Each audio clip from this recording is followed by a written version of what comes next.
Boa tarde, pessoal. Bem-vindos aí ao Metabolic Podcast. Meu nome é Janaína Koenig, sou médica, endocrinologista. E hoje estou recebendo um cara extraordinário, um amigo, um irmão, um médico que eu admiro em várias instâncias. O Dr. Federico Porto, bem-vindo. Bem-vindo. Que seja o primeiro de muitas. Muito obrigado pela oportunidade de estar aqui contigo. Bate-papo. Queria que você se apresentasse para as pessoas, apesar de você já é uma pessoa notoriamente conhecida, né? Todo mundo sabe quem o Federico Porto é, mas eu gostaria que você falasse sobre você, Sim. Sua formação e sua história, Tá né? bom. Dentro e fora da medicina. Perfeito. Pode ser? Perfeito. Então, desde contar toda a história, eu nasci em Juiz de Fora e na minha infância a diferença é que eu fui morar nos Estados Unidos com 6 anos de idade. Então isso foi um marco na minha vida, porque quando eu volto para o Brasil, eu volto para uma cidade do interior, após morar 4 anos lá. Então foi um choque cultural muito grande. Que eu reclamaria naquela época, mas com a história eu vejo que me fez muito bem. Bem, venho para Belo Horizonte, faço medicina na UFMG e quando eu terminei a minha formação, uma coisa eu tinha certeza, eu queria trabalhar no consultório, eu não queria entrar em hospital. Então me restaram poucas especialidades, né? A sua, ser endócrino, dermato ou psiquiatria. Aí eu fiquei entre dermato e psiquiatria, mas literalmente, né, a dermato era muito superficial, então eu resolvi ser psiquiatra. Depois de por exemplo, uns 3, 4 anos de atuação, eu percebi que eu me sentia muito medíocre por 2 motivos. Primeiro, que a maioria dos pacientes que chegavam até a mim, eles não tinham nenhuma doença. Eles não eram saudáveis. E eu não tinha nada para oferecê-los além dos 20, 30 remédios que eu aprendi a prescrever. E até hoje, quem está nos escutando sabe disso, por via das dúvidas, você recebe um antidepressivo. Por via das dúvidas, é isso mesmo. Na dúvida... É isso, o inibidor de recaptação de serotonina. Porque você não vai... O cara fala assim, não tem nada para você tomar, você não tem nada. Não, ele te dá uma fluoxetinazinha, um citalopram e tal. E aquilo, eu comecei a ficar incomodado, além de só ter 20 remédios, né? Então eu comecei a estudar essa parte que na época eu queria algo alopático que eu pudesse gerar saúde. E na época esse movimento, que hoje nós chamamos de integrativo, era chamado de ortomolecular. Era esse movimento. Que a grande diferença para agora, eu costumo dizer, porque hoje usa-se hormônios, naquela época você não usava hormônios. Essa é a grande diferença. Era mais micronutrientes, oligoelementos, isso, né? Zinco, selênio. Exatamente. Então, então eu me interessei por isso, e eu fiz minha residência no Hospital das Clínicas e eu tirei meu título de nutrólogo numa pós-graduação que tinha em Ribeirão Preto, na USP de Ribeirão, feito pela Abram. Então aí eu tinha os 2 títulos, porque hoje até que não é tanto, mas na minha época, né, eu tenho mais de 25 anos de formado, acho que eu tenho 29, acho que é. Se você falasse assim, o psiquiatra falasse assim, alimento? Mas você o quê? Hoje não é, né? Hoje não é um problema. Hoje não. Não, hoje não. Não, tudo bem, o ser humano... Não, exceto se você for endócrino e falar para o diabético comer low carb, aí é um problema. É um problema. Uma dieta restritiva não pode, endócrino não pode falar isso. Exatamente, é outra coisa. Mas agora, se eu falasse algo além do psíquico na minha geração, isso seria estranho. Então, por isso que eu resolvi tirar o título. E é muito curioso, porque quando eu olho para trás, eu falo, como que a gente aceitava isso? O paciente chegava vindo de um clínico encaminhado, você não pedia nenhum exame. Sério? Então a pessoa chegava assim, com um hemograma e tal. Eu ficava assim, mas... Aí hoje eu olho pra trás e falei, como que eu não pedi um TSH? Uma B12? Uma B12. Eu fico assim, psiquiatra, B12. Daí não se pedia. Não se pedia. Eu me lembro, alguns dos serviços públicos que eu fui trabalhar, que no primeiro mês que eu fui trabalhar, eu achei 6 pessoas com hipotiroidismo que eram tratadas como se fossem deprimidas. E assim, então, você vai... Não tinha, ninguém pedia. Você deduzia que era realmente depressão. Então, nesse período da minha vida, eu dediquei, foi uns 10 anos que eu dediquei exclusivamente à medicina, e, não podemos deixar de falar, eu sou filho do Laí Ribeiro. Né? Então, quando meu pai, o pai sempre brilhante e polêmico, né, como ele é, então, quando eu formo, então quando o pai volta para o Brasil em 90, né, que ele volta para, eu costumo dizer que ele se torna o rei da autoajuda, né, não é isso?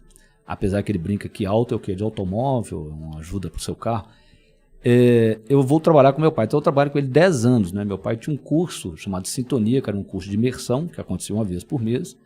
E como hoje se torna até comum, só que o pai fazia isso há 25 anos atrás. Né? E eu ajudei ele durante 10 anos nesse curso. Então, em paralelo à minha carreira de médico, eu sempre tive um interesse muito grande por empresa, né, eu conheço todos os autores, né, 1/3 da minha biblioteca é de livro de negócio, se eu não fosse médico, eu seria um executivo. E eu fiz isso em paralelo. Mais ou menos há uns 10 anos atrás, né, uns 8, 10 anos atrás, eu nunca abandonei isso porque eu continuo dando palestra para empresas, numa linguagem corporativa, eu sou professor na Fundação Dom Cabral. Eu volto para o meu consultório, porque eu tive um insight, um dia eu estava sentado no aeroporto e eu olhei assim, 2 consultores já com uns 60 anos, acabados, né? O cara vive no avião, né? Eu olhei assim e falei, será que eu quero terminar minha vida assim, cara? Aí eu voltei para o consultório, né, e passei a dividir melhor o meu tempo, né, ele era mais restrito ao consultório, eu abri mais horários, e com isso eu costumo dizer que eu tive um equilíbrio maior. E eu gosto de ficar em casa, eu sou um cara introvertido, né, eu gosto dos meus livros. Com a pandemia, eu tive uma grande mudança, porque eu ficava em casa, como todo mundo, não tinha nada para fazer, eu comecei a fazer lives todos os dias. Eu sou um indivíduo com muitas curiosidades, né? Eu estudo muitos assuntos, eu tenho um toque de estudar assuntos diferentes. Então eu fazia um tema todo dia, com exceção de domingo. E aí isso mudou a minha vida, porque o mundo digital, né? Você começou a contratar empresas, palestras online, né? O que é possível até hoje. Então isso foi uma mudança muito grande. E do ano passado para cá, eu lancei alguns cursos online para leigo, meus cursos são para leigos. Que são excelentes, viu, pessoal? Atenção que ele vai falar o nome dos cursos aqui, tá? E hoje nós temos 40 mil alunos. Então é um mundo, o tamanho de uma cidade, né, de pessoas. Orgulho. Então eu tenho um curso chamado Neuroprodutividade, que é um curso onde eu trabalho em 3 dimensões, a gestão da energia, do tempo, da informação e da atenção. Eu tenho um capítulo inteiro sobre procrastinação, né, então o curso ficou muito bom. Eu estou aqui pensando, gente, eu tenho que fazer esse curso, eu tenho que arrumar tempo para fazer esse curso, tenho que me organizar. Mas das depois pessoas mais produtivas que eu conheço. Ela vai nos dar uma aula lá sobre como ela dá conta. Né? De mim. Tem um que chama Detox Emocional, onde eu falo de emoções, né? Como é que você pode gerenciar suas emoções. Tem um que chama-se Hábitos Permanentes. Muito curioso, né? O autor sempre apaixonado por um produto que não necessariamente é o que vende mais, né? Esse é o meu produto que eu considero mais inteligente.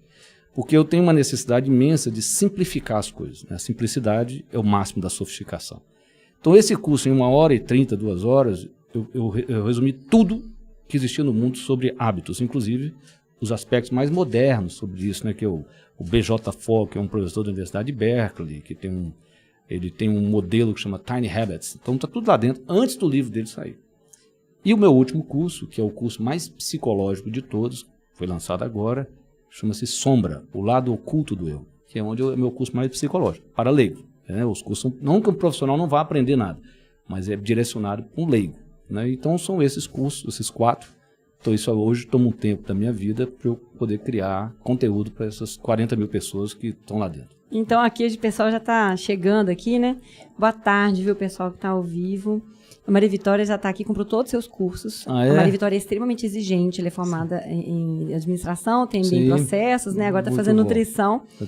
Ama você, está elogiando horrores, está todo mundo aqui elogiando. Gente, assina o canal, dá um joinha na live e compartilha, porque agora o pau vai quebrar aqui. Né? Vamos ver aqui. Então, assim, vocês estão vendo que o Dr. Frederico tem a parte toda da medicina, da psiquiatria, né? Que eu até vou cutucar ele aqui agora, daqui a pouquinho, com relação aos 20 remédios, né? E tem toda essa parte de gestão, né? Que é eu invejo você e a Maria Vitória, eu invejo vocês que têm essa facilidade com gestão de processos. Eu estou aprendendo. E se não fosse a sua inteligência vai ser fácil. Se não fosse isso, eu já tinha batido as botas, né? Como você diz. Mas a ajuda dos amigos, né? E estímulo de quem sabe. Mas Fred, essa questão toda da psiquiatria, você sabe que eu, quando eu era residente em endócrino, isso me chamou muito a atenção. Quando eu fiz a endócrino, eu fiquei muito esperta com isso. Eu estava dando plantão, acho que era, não sei se era no de Londres, estou universitário e tal, e tinha um menino novo, alucinando, né? E aí o menino estava internado, chamaram a gente, não sei o que foi, para a clínica acompanhar. Acho que foi na residência de clínica. E aí ele estava com a B12 de 100. Sim. Né? Quase dentro do valor de referência, acho que pelos laboratórios, que é um absurdo isso, não, isso tudo bem. Aí a gente foi, olhou assim, nossa, cara, mas alucinação, eu estudava horrores, né? Eu falei, deficiência de B12 pode dar transtorno psiquiátrico. Sim. Pode dar até esquizofrenia, diagnóstico errado de esquizofrenia. Eu falei assim, vamos repor essa B12. A gente repôs a B12, o menino ficou normal, né? Aí eu falei, putz, fiquei imaginando quantas pessoas estão internadas nos hospitais psiquiátricos com alterações metabólicas não tratadas. E hoje é uma paixão minha estudar isso, estudar dieta cetogênica em aplicações, né? Estou lendo o livro do Chris Palmer, Brain Energy. Ele é ótimo. Então, aí nós vamos junto lá pro Metabolic, você vai conhecer pessoalmente, ele sempre palestra lá. Ele é sensacional. E ele conta isso, ele tem uns casos gravíssimos de bipolaridade, depressão grave, que ele, com dieta, ele vai ajudando no tratamento dele. Então, eu queria te falar assim, esse negócio desses remédios, se você colocar o remédio placebo, né, que é o dummy pill, a pílula que não funciona, qual que é a eficácia dos antidepressivos para tratar a depressão? Eles são eficazes para casos graves. Em casos graves, assim. Quadros leves, eles não são eficazes, isso não? É sabido. Mas aí você cai naquilo de, já que eu não tenho nada, todas as minhas ferramentas, a minha única ferramenta é o martelo, tudo é prego. Então você cai nesse aspecto e a pessoa acaba, eu costumo dizer que é uma tríade, né? Que é eu como prescritor, o paciente na minha frente e o que eu vou usar como terapia. Muitas vezes o seu paciente ele só quer isso também, né? Ele quer uma bala mágica. Ele quer, doutora, já me dá um remédio para emagrecer. Eu só vou sair daqui na hora que você me dê um remédio. E já sabe qual é o remédio que quer. Isso. Então, assim, ele não quer também ouvir nada. Então, assim, eu não estou colocando a culpa só no prescritor. O que me intriga é a falta de crítica da limitação do que a gente faz. Os estudos são estudos, né, de semanas, né, porque os pacientes... São vários, no caso na psiquiatria eu acho até que é pior do que em outros, né? Primeiro que é subjetivo. Os estudos têm curta durabilidade. Curta durabilidade, você pode virar para um paciente cuja libido foi embora com remédio e fala, não, aguenta mais 30 dias, 4 Para acabar o estudo, para acabar o estudo. Isso, e ele aguenta. Ele aguenta Agora vai aguentar 2 anos? Não vai. Então, assim, né, isso, e fora que você trata, você insiste em ter na psiquiatria, tem um motivo por isso, é que tem diagnóstico categórico. Você tem depressão. Você tem ansiedade. Quando, na verdade, os quadros são misturados, isso não existe no consultório. Então, eu acho que isso você tem que ter uma certa crítica de como o conhecimento é construído. E isso me entristece muito, porque o que a gente, né, eu não vejo as pessoas ter essa visão, né, de que o método científico aplicado a algo subjetivo, ele tem um limite. Ele não vai te trazer tanta informação quando você estudar uma cirurgia, uma biópsia, o que quer que seja. Aqui não. E a formação nesse aspecto, eu me lembro que eu tinha uma professora que ela nos obrigava a ler literatura, Grandes Sertões Veredas, e eu achava ela uma babaca. Hoje você agradece a Deus. Isso, que ela passou na sua vida, que você não é um ignorante total. Isso, né? Ela que estava certa. Porque ela estava querendo te mostrar uma dimensão que não era o medicamento, e ela não era nem psicanalista. Aí, ó. Ela simplesmente tinha uma sabedoria. Professora de psiquiatria, inclusive, caía na prova, sabe? Assim, sensacional. Ela exigia isso quando você ia passar na residência e tal. Então, isso é uma... eu acho que falta na formação de um psiquiatra. Além de não olhar para o corpo, só olhar para o cérebro. Né? Quanto mais eu estudo Alzheimer e demências, né, e inflamação crônica, eu vou olhando as conexões sobre interleucinas produzidas, substâncias, né, químicas produzidas na gordura da barriga, aquela visceral, que a gente sabe que tem a ver com diabetes, né, obesidade, e neuroinflamação e doenças, inclusive autoimunes e doenças neurológicas crônicas, e Alzheimer ou demência leve, o déficit cognitivo leve, que é o pré-diabetes, o Alzheimer, né? Que hoje, ninguém faz nada. Ninguém assim, faz nada. Volte com 6 meses. Quando você tiver com Alzheimer. Isso mesmo. É isso mesmo. Não é assim? Volte com 6 meses. Ai, gente. Mas voltando aqui, então, eu quero que ele vai falar muito sobre isso. Mas uma coisa que me incomoda um pouco o paciente termina o namoro. Aí fica triste, arrasada, chora até morrer, vai no psiquiatra. Não, vou levar esse menino pro psiquiatra, para de chorar. Tá com depressão maior. E rotula a pessoa com peso de um diagnóstico. E a pessoa fica anos com antidepressiva. Chega pra mim, mas aqui, você tá tomando isso aqui? Eu sempre pergunto, desde quando você tá tomando esse remédio? Tem 2 anos e tal. Mas o que aconteceu? Não, na época eu terminei o namoro, fiquei triste e tal. Mas já passou. Tá até namorando o outro, tá ótimo, tô ótimo. Então vamos tirar. Mas porque o médico falou que eu tô tão bem com ele, pra que tirar? É o contrário, porque você está bem que nós vamos tirar. Aí eu fiquei pensando assim, vamos conversar. Conversa com o psiquiatra, eu não mexo. Porque ela tem um psiquiatra dela, eu não mexo. Mas...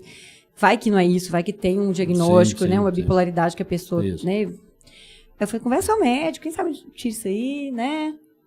Chega a pessoa com hipotiroidismo grave, eu trato, a pessoa fica ótima. Vai lá no médico, tira isso aqui, né? Vamos ver, fazer... Então, eu queria que você falasse um pouco sobre isso, sobre o peso de um diagnóstico. Como que isso interfere no resto da vida da pessoa, quando ela recebe um rótulo de um Sim. diagnóstico psiquiátrico, que às vezes nem está tão certo, como você está falando, que é Exatamente. subjetivo. Inclusive, primeiro, você não pode medicar a vida, né? As pessoas hoje acham que você tem que medicar. O que você falou, você terminou um namoro, você tem um luto, isso não é doença. Normal, chora não é mesmo, né? Chora, isso faz parte da vida. O diagnóstico é muito curioso, é o que você falou. O diagnóstico, ele rotula o indivíduo, mas é muito curioso, tem pessoas que adoram receber um diagnóstico. Que agora ela explica tudo o que ela tem por causa daquilo. E aí não precisa buscar mais nada. Então eu vou te dar 2 exemplos. Por exemplo, uma pessoa com Asperger, né? Um transtorno do espectro autista leve, né? Que na nossa geração é aquele que seu colega que adorava programação, não gostava de sair. Não é isso? Então esse camarada, ele tem que ter uma profissão que ele fica atrás do computador. Então chega no consultório, hoje, eu me lembro, você se tornou até comum, uma esposa traz um marido que é um cara desses nerds de computador e tal. Eu também era um nerd, mas não de computador. Então ele chega lá e ela fala pra mim assim, não, eu queria melhorá-lo. Então eu vou te contar 2 casos engraçados. Então ela falou que quer melhorá-lo e ela falou 45 minutos da consulta sem parar. E ele não pôde falar nada. Ele ficou quietinho, isso aí que ele não queria falar. Aí ela falou, doutor, eu queria que você melhorasse ele. Eu falei pra ela assim, você tem certeza? É porque ele não vai te aguentar. Isso, ele melhora, ele vai embora. Isso não tem jeito de melhorar, mas se melhorar, eu acho que ele vai embora. Ele riu, né? Deixei ele quieto. Mas eu lembro no outro caso de um garoto de mais ou menos 23 anos, que você via que não era uma fobia social, que era um transtorno do espectro autista. E quando ele recebeu o diagnóstico, você vê que aquilo foi um alívio para ele, porque ele se entendeu através do diagnóstico. É bom. Isso. Então eu acho que o mal é você medicar a vida, você achar que aí nós voltamos ao categórico, né? A categoria é o seguinte, está grave, não está grave.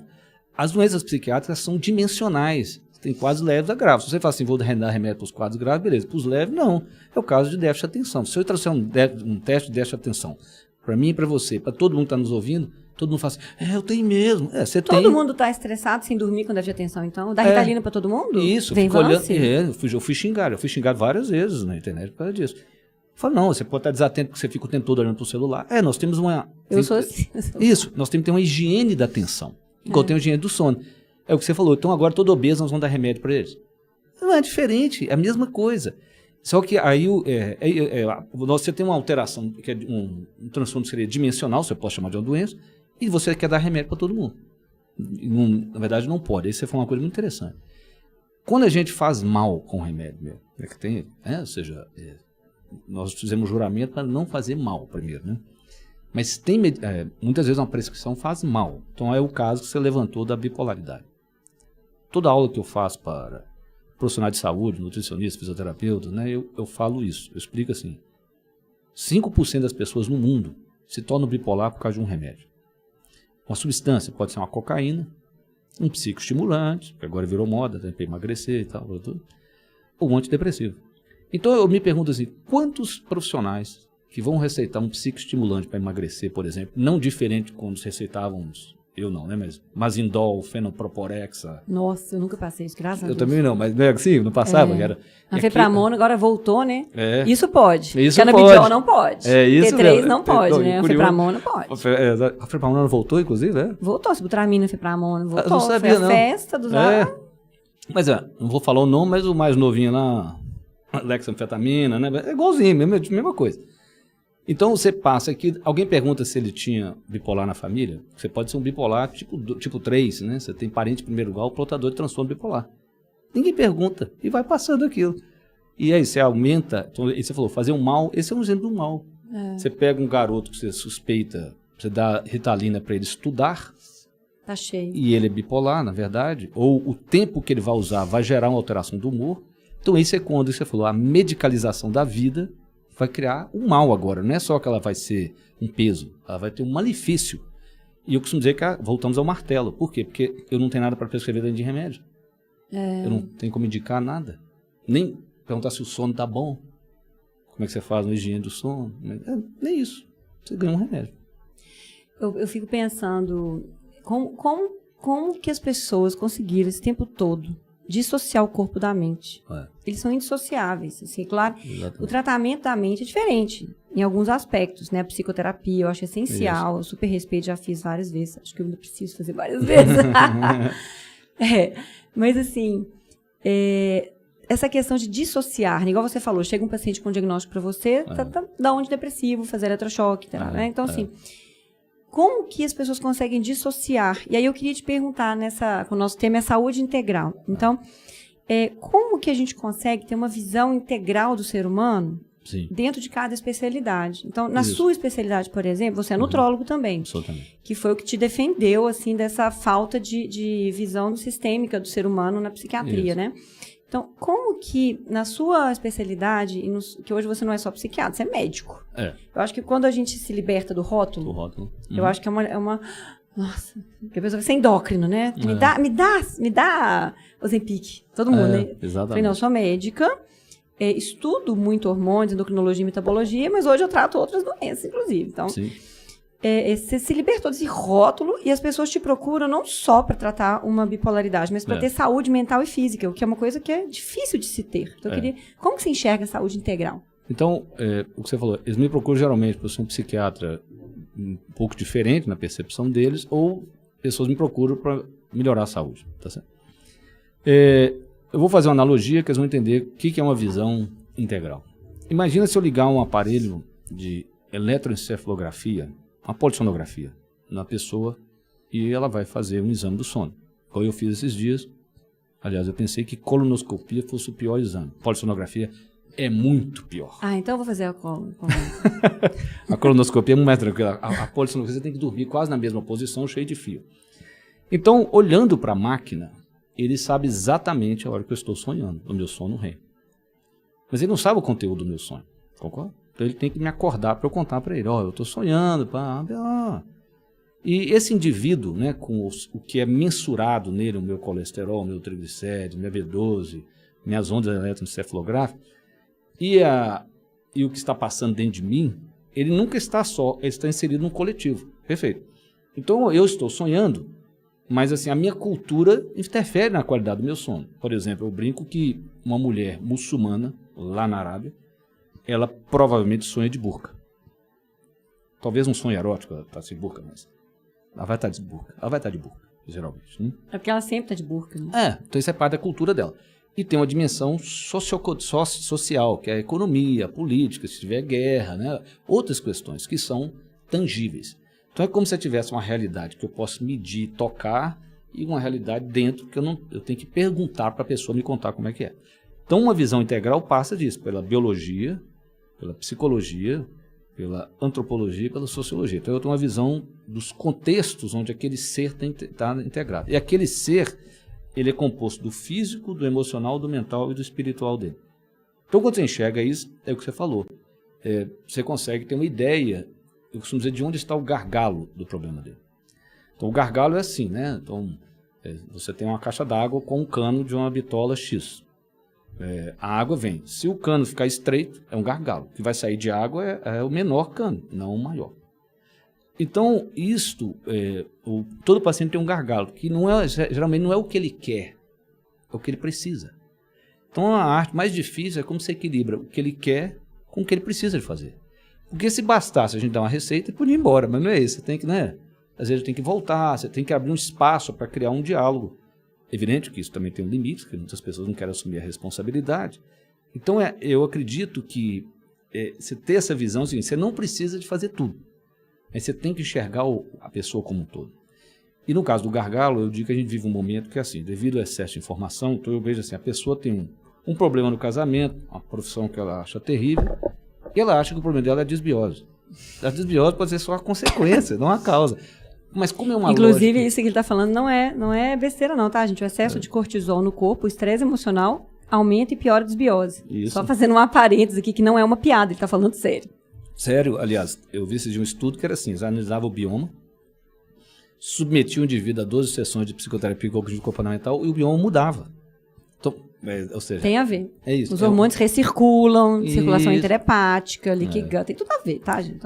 Então, uma lógica circular, não é uma lógica linear, não é isso? Uma coisa interfere na outra. Agora, se a pessoa acha que só está em um lugar, e muitas vezes não é o gargalo, claro que o gargalo pode ser o intestino, mas nesse caso não é, ela fica procurando um lugar errado. Ou seja, ela está tornando objetivo, tangível, uma coisa que é de dentro dela. Entendeu? E eu, não sei se eu passo muito assim, a pessoa dosa serotonina. Eu falo, mas e se tiver, como é que você está? Porque o que interessa é como você está, porque não tem, a gente sabe assim que um percentual, vamos falar de 30% a 40% das pessoas com epilepsia tem um eletro normal. Se uma doença tão, né, camarada, você vê a crise dele. Pessoas com hipotiroidismo com função tiroidiana normal no exame de sangue. Porque exatamente. o TSH, ele olha o T3 cerebral e não vê o que está acontecendo na periferia. Mesma coisa, o que mais tem. Exatamente. Tá cheio de gente com hipotiroidismo com TSH normal. E as pessoas não são tratadas, né? Exatamente. Você falou isso das pessoas estarem buscando, né? Eu me lembrei de duas coisas interessantes que eu acho que vale a pena mencionar.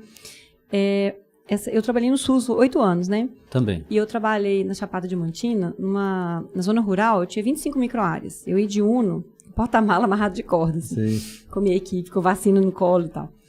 E eu lembro que muitas vezes assim, eu ia conversar com a pessoa, atender a pessoa, então tem aquela questão cultural, cognitiva da pessoa, de entender o que você está tentando explicar, então eu tive que aprender a me comunicar. Eu já tinha residência de clínica, já plantou em CTI, me piquei e fui para Chapada. Fiquei lá 3 anos. Porque eu queria trabalhar no SUS, queria trabalhar com criança e queria que fosse uma região muito carente.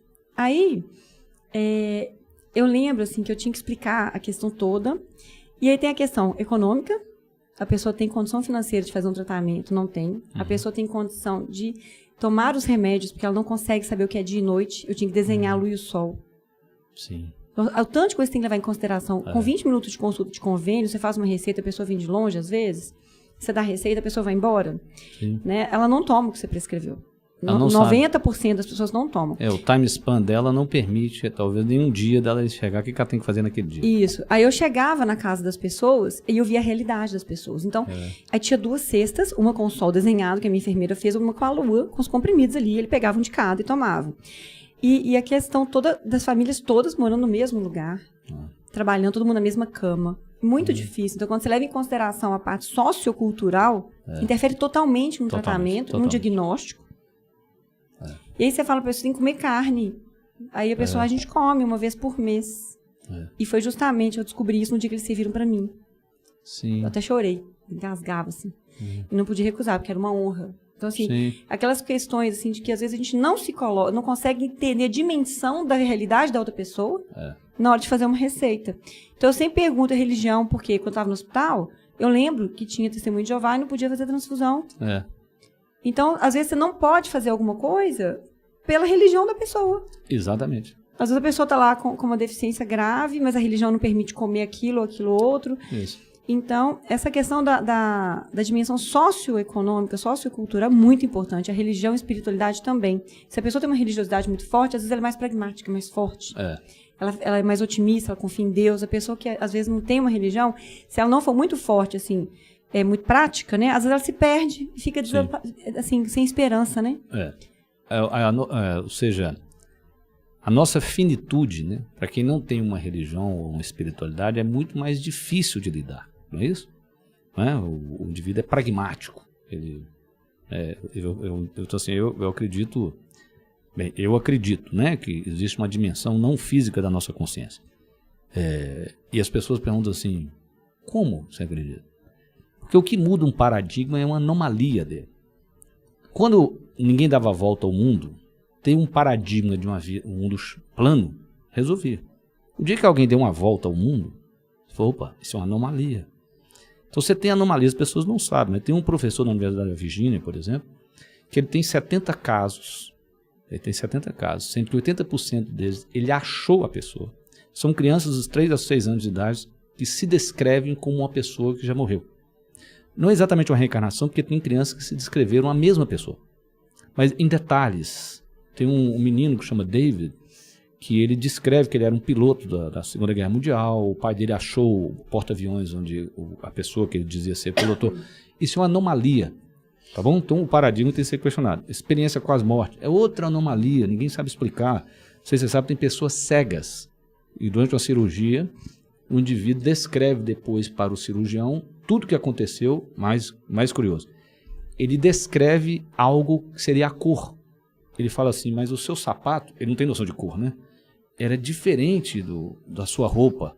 Porque ele não sabe escrever uma cor, que é vermelho. Porque ele é cego, nunca teve experiência de enxergar. Mas ele estava enxergando. Ele estava enxergando. É interessante demais. Então isso são anomalias, né? Então assim, o mistério é muito maior do que a certeza. Mas o que você falou, então a religião, ela permite a pessoa ter lidar melhor com a nossa finitude do que quem não tem.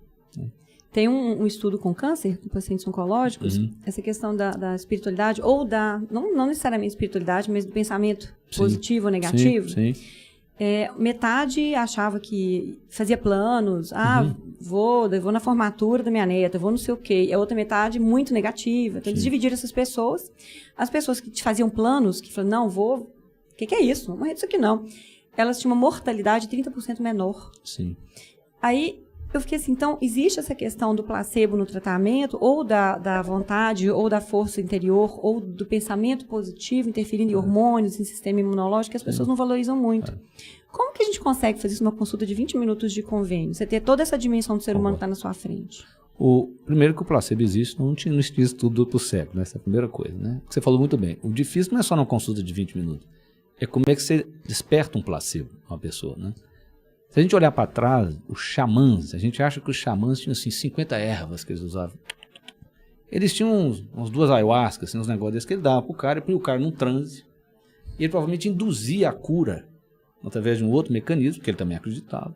E a pessoa se curava muito mais pela intervenção de placebo que ele fazia do que pela erva que ele deu. Então eu acredito assim, o nosso desafio é como você desperta esse placebo em uma pessoa, pior ainda em 20 minutos, né? Isso eu acho que tem a ver com a confiança. Eu sempre gosto de contar essas histórias. Eu não tenho uma memória muito boa para nomes, a não ser que eu tenha lido. Se eu li o nome, aí eu guardo.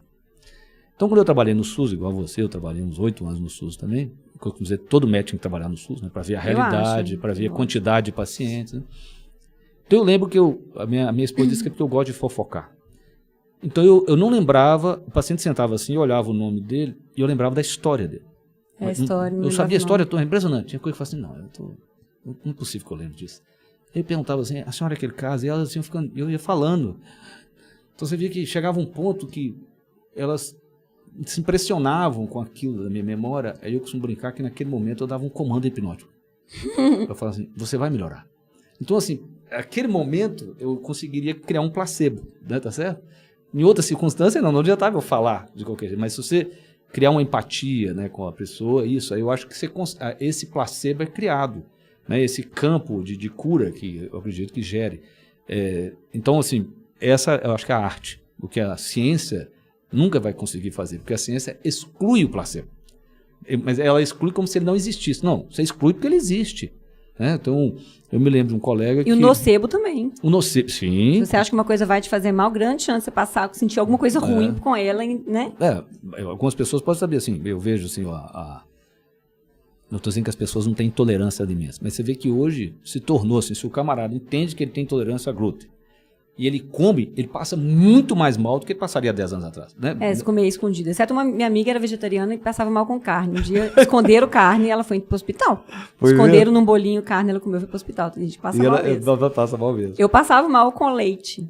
Eu detectava qualquer quantidade de leite em qualquer coisa. Você me falou mesmo. Então eu tenho um caso interessantíssimo, abrindo um parênteses. Eu tinha uma paciente com Alzheimer, que ela tinha uma alergia a limão, assim, se ela fosse num restaurante, tivesse, ela tinha um edema de glória. Nossa Senhora. Você quer rir? Ela desenvolveu Alzheimer. Um dia a cuidadora deu para ela uma limonada. Ela não passou mal? Não passou mal. Ah, que ótimo. O poder da mente, né? Eu acho que como ela foi esquecendo a identidade, o sistema imunológico está ligado à identidade, provavelmente, né? Ela não se tornou intolerante mais. Não, isso é muito interessante. Você tem que escrever igual o Oliver Sacks. Você tem que escrever um livro igual do Oliver Sacks. Eu amo Oliver Sacks. Se eu fosse um Oliver Sacks, eu brinco que eu escreveria 2 livros. Um é o caso dessa, não, mas eu tenho um outro mais impressionante. Esse tem que escrever, muito interessante. Eu tinha uma paciente que ela nasceu com um hemangioma. Grande na face. Hemifacial, assim, a face inteira. Quando ela tinha 40 anos de idade, um dia ela acordou de manhã, ela não conhecia ninguém. O marido, as filhas, nada. Ela não sabia quem ela era. Nenhum exame de imagem deu alteração. Tirou a estatina e voltou? Vou. Ainda não tomava estatina. A possibilidade é que ela teve microêmbolos, né, desse hemangioma, mas não tinha imagens. Né? Aí, um dia que ela me contou isso, eu perguntei para ela assim, e a sua personalidade? Isso aqui é impressionante.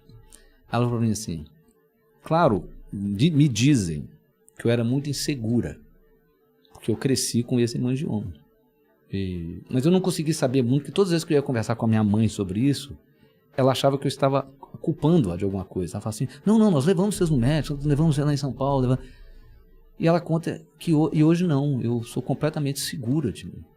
Então eu não sei, quando ele me descreve, eu não reconheço aquela outra pessoa. Agora isso é fenomenal, porque você deu o exemplo da carne lá misturada.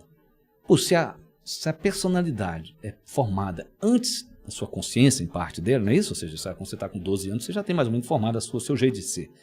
O que aconteceu com ela? Como é que ela se transformou dessa maneira? Que engraçado, né? Né? Esse merecia Oliver Sacks. Igual o Tempo de Despertar, né?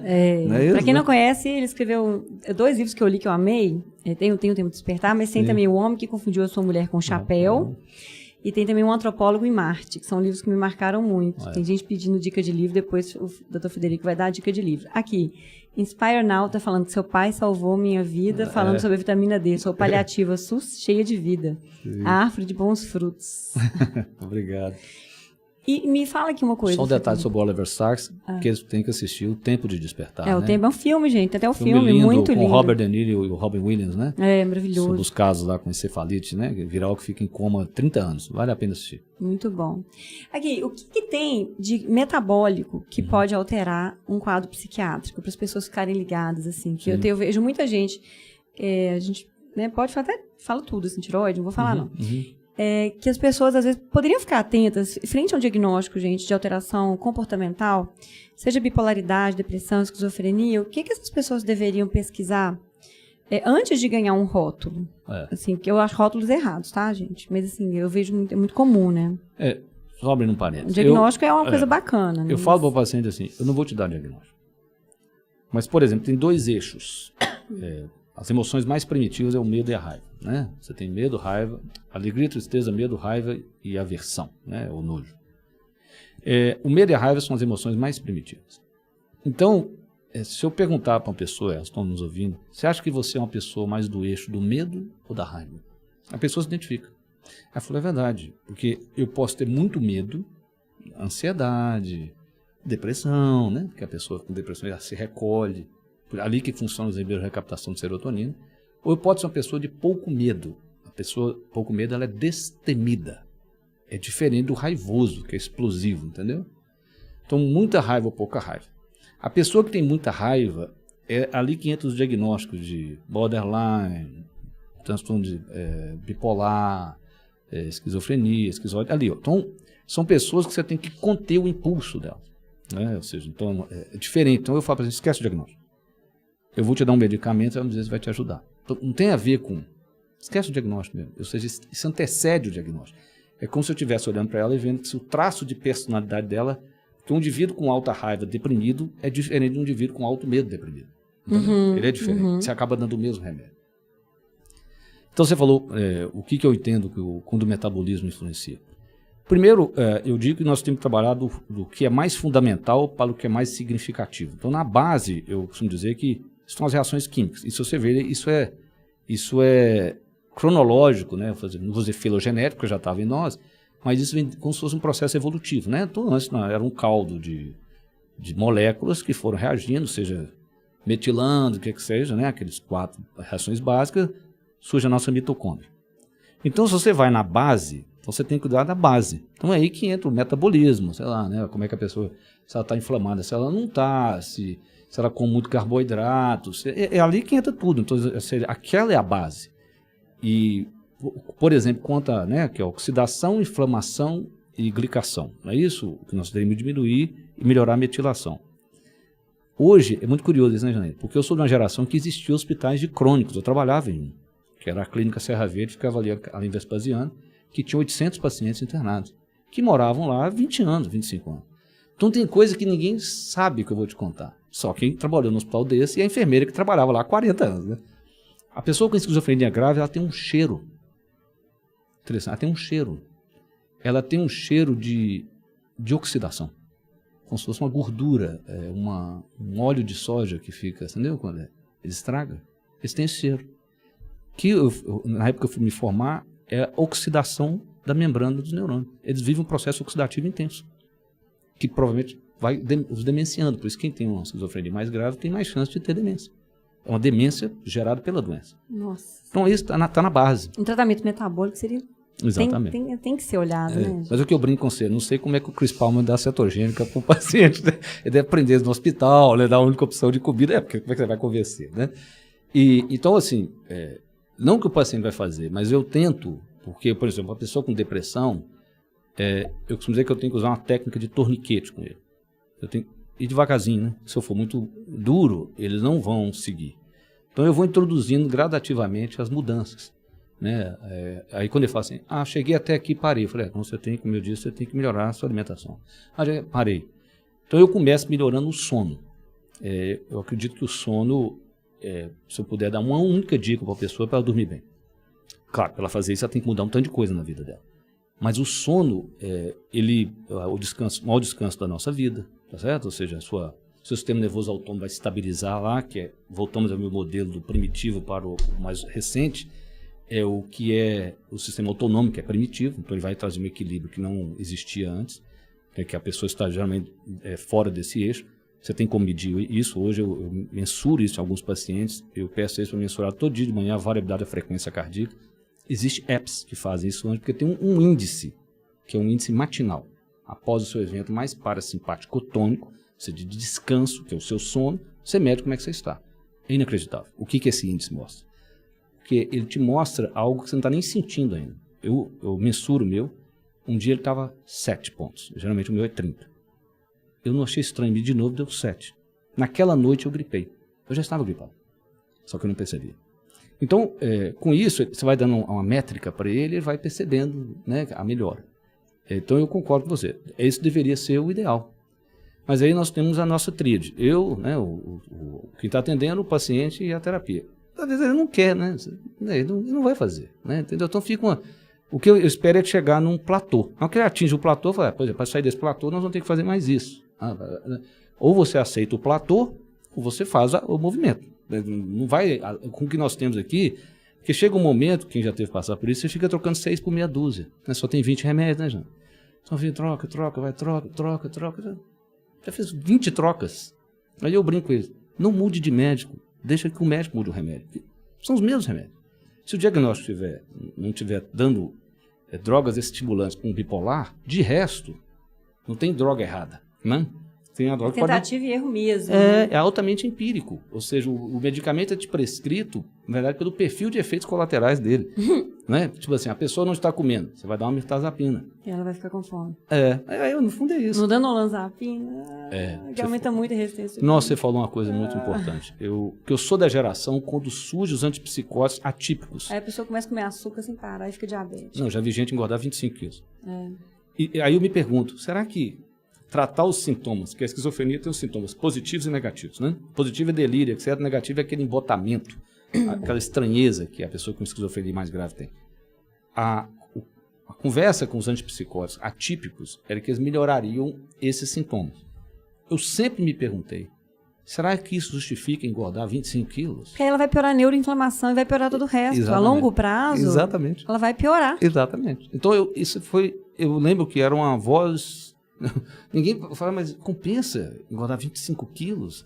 As pessoas falam assim, não, vai melhorar 80%. Mas não é verdade. Não é verdade. Então, eu acho que falta essa crítica, né, da nossa própria especialidade, ou seja, o metabolismo está relacionado a tudo isso, ele não está de fora. É o que você falou, por que nós separamos a cabeça do corpo? E separamos mesmo.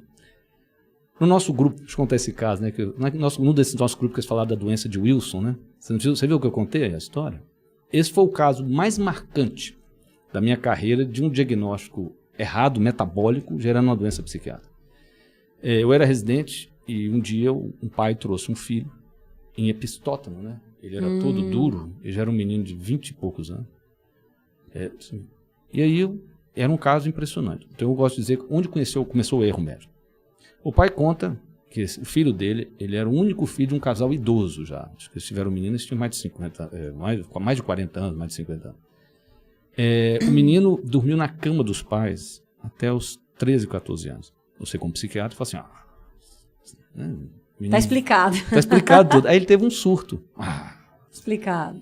Aí você nem olhou pro olho do menino? Nem, não olhou nada. Isso, ninguém olhou, não. Não, ele já chegou lá com o quadro, né, diagnosticado. O pai, inconformado com o quadro, e ele era médico, ele era um clínico. Então, ele inconformado, ele foi buscando diagnóstico. Naquela época, eu tinha um tomógrafo no Brasil. O único tomógrafo do Brasil era na Beneficência Portuguesa, no São Paulo. Ele levou para lá. Então, onde começou o erro médico? Porque ninguém vai imaginar isso, né? É difícil, é A raro. doença de Wilson, para né? quem está nos acompanhando, é um acúmulo de cobre no corpo, né? Dá um anel que chama Kaiser-Fleischer. Isso, né? e acumula geralmente no fígado, né? É. Não, esse menino acumulou na substância negra. Ah, fez Parkinson? Fez, ele tremia e ficou um tipo de um Parkinson, né? Uhum. Aí o pai trouxe os exames que ele carregava aquilo, aí quando fez a tomografia, o radiologista escreveu assim, pesquisar doenças metabólicas. Ali que começou o erro. Aí ele falou comigo assim, quando eu fiz esse exame, doutor Frederico, ele não estava tão ruim assim, porque agora ele tinha uma limitação física, né? Então, ali que começou.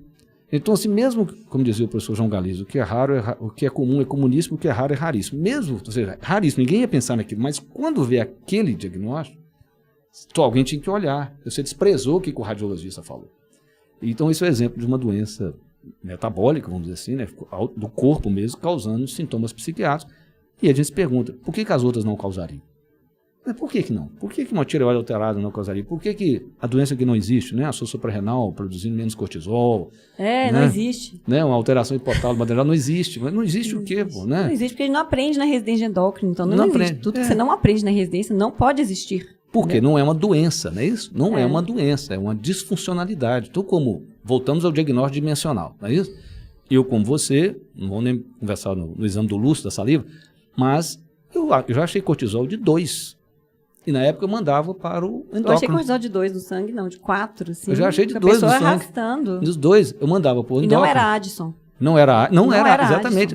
Aliás, era eu achei só um Addison na minha vida. Eu achei um Addison na minha vida. Então, e o que você falou, era 2. E eu costumo dizer para quem está nos assistindo que muitas vezes a pessoa tem um cortisol baixo porque ela usa flit de cortisol no nariz, ela usa pomada, não é isso? Isso. E assim, então o que é aquilo? Aí eles me devolviam e falaram assim, não, isso deve ser da depressão dele. E não era depressão, porque eu costumo dizer que as pessoas com depressão mais graves que eu tinha, o eixo hipotálamo adrenal não tinha esta alteração. Então, assim, não tinha. Então eu me lembro, quando eu comecei a pedir exames, a primeira coisa que me impressionou foi as alterações do DHA na suprarrenal. Em mulheres, especialmente. D abaixo na depressão? Não, por isso que eu digo, cansaço não é tristeza.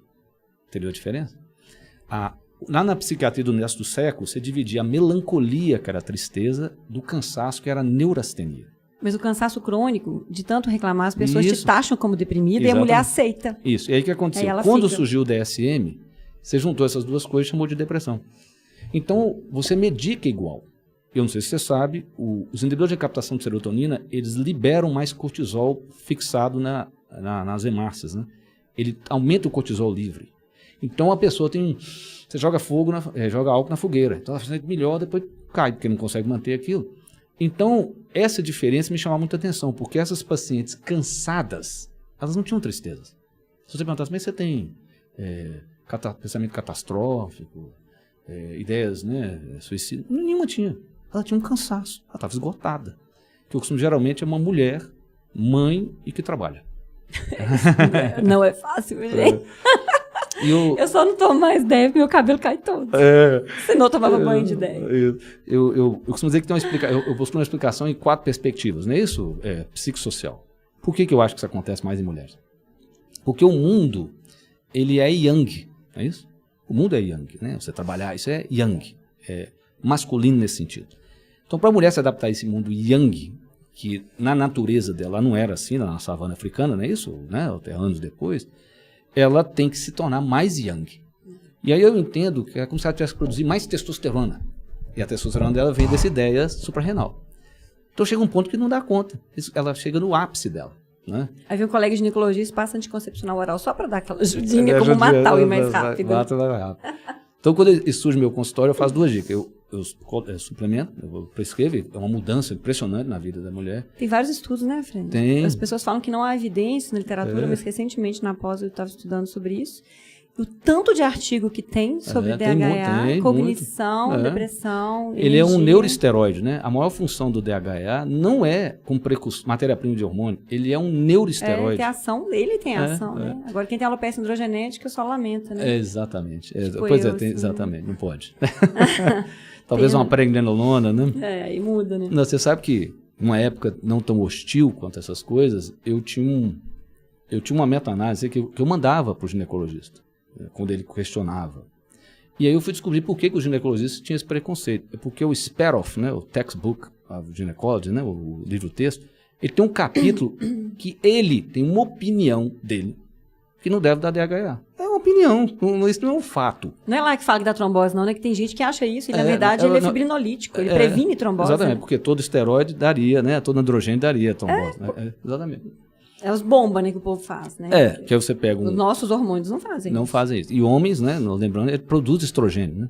Então, se você, eu vejo os caras assim, mais marombados, toma 50 miligramas de ideia. Pode olhar o estradiol dele, tá lá no alto.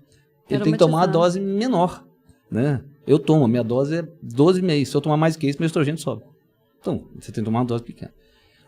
Então, isso para mim foi marcante, né? Quando eu encaminhava para o endócrino, eles me devolviam e falavam assim, a pessoa com depressão não era, porque as pessoas com depressão mais graves não tinham isso. Então, esse é outro insight. Então, eu falei, isso é uma outra entidade nosológica. É um cansaço, não é uma tristeza. E aí eu não conseguia partilhar isso com ninguém. Porque se eu explicasse para o endócrino, fenomenologicamente, que não era uma tristeza, ele fala, como não é? Eu falei, não, se você perguntar para ela não tem pensamentos negativos. Você não era meu amigo na época, né? Não era. Não, você não existia nessa época. Não existia, né? Aí se eu conversasse com o psiquiatra, ele não pedia exame. Então, eu costumo dizer que isso ficou. Eu não tinha com quem partilhar o meu insight, né? O que eu descobri. Que fez, na minha visão, fez uma conexão de eixo. Ligou o cérebro ao corpo. Né? Porque esse pensamento de eixo é que vai nos possibilitar sair dessa separação. Quando você fala eixo, cérebro, intestino, acabou. Você já não pensa só no cérebro. Cérebro suprarrenal, você já não pensa, né? Cérebro, tireoide.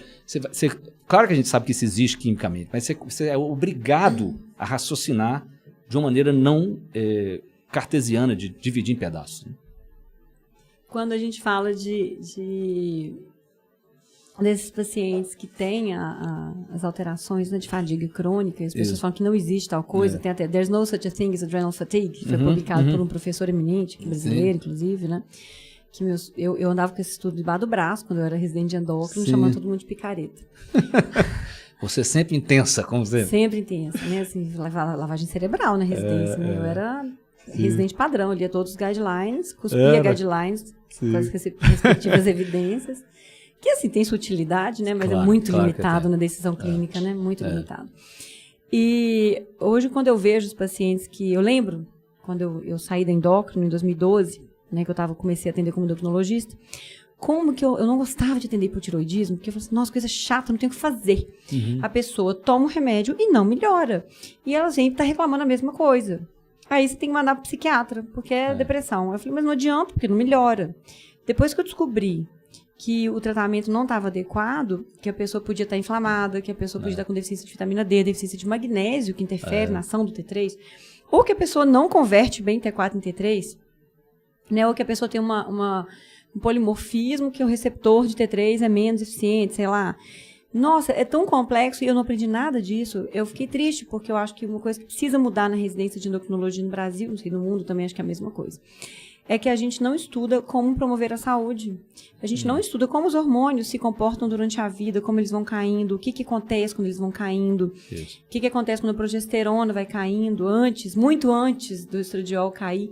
Se eu soubesse disso, eu não tinha tido uma predominância estrogênica, que é outra coisa que eles falam que não existe, e não teria tido uma adenomiose. Isso. Que é uma coisa que acontece com mulheres acima de 40 e por aí, porque estão com menos progesterona, mais estradiol, já tem um desequilíbriozinho que está na hora de corrigir, mas você fica esperando a mulher descer de cabeça para baixo, caindo, batendo a cabeça na brita da menopausa. Porque ninguém pode fazer nada para amenizar isso, de uma forma, não sei nem assim, empática, mas assim, até humano, que é desumano o que eles fazem com as mulheres hoje em dia. Então eu lembro que eu me sentia frustrada. Me sentia frustrada porque os diabéticos não melhoravam, não importava o que eu fazia, eu ensinava a fazer contagem de carboidrato, eu fazia tudo perfeito, eu fazia planilhas. E tinha um paciente que fazia certo, com toque, né? Não funcionava, um dia funcionava, um dia não. Os meus obesos, com os remédios, não funcionavam. Aí eu dava topiramato para o paciente, ele esquecia até como chegava em casa. Esquecia de comer. Esquecia. E aí, esses negócios, eu falei, nossa, é muito frustrante essa especialidade, sabe? Aí depois que eu me tratei, com mudança de estilo de vida, melhora do sono, melhora da alimentação, retirei o glúten, e assim, tudo bem quem consegue comer e não passa mal, eu invejo vocês, tá? Morro de inveja, cara, de comer pão, baguete, dormir abraçada com a baguete e não ficar doente, tá? Morro de inveja, adoraria ser assim. Aí mudou. Então, hoje, quando eu olho para um paciente na minha frente, que chega com tanto de queixo, eu falo assim, o que você quer melhorar? Não, mas é porque é a glicose. Não, mas o que você está sentindo? Aí vem uma lista de queixas crônicas. A pessoa tem 7 médicos, Fred. Isso mesmo. Com uma polifarmácia, com estatina, AS, vitamina D, 7 mil por semana. Sempre, né? Sempre. E não dosa depois de 3 meses para ver se subiu, né? Usou não, porque 30 tá bom, né? 30 tá ótimo, né? Porque saiu na revista V lá. Então... Que, aliás, até 5 anos atrás não existia essa subdivisão, né? Não. Era um corte de triângulo. E resolveram, já que todo mundo tá mal, não é isso? 30 tá bom. Mas o Rolitz, até, se ele tivesse morto, ele mexia até no túmulo, que ele tá vivo ainda. Então, essa questão, sabe? De como pegar e fazer aquela higiene nos remédios e tentar melhorar a qualidade de vida. Você tá malhando? Não. Não tenho ânimo para ir na academia.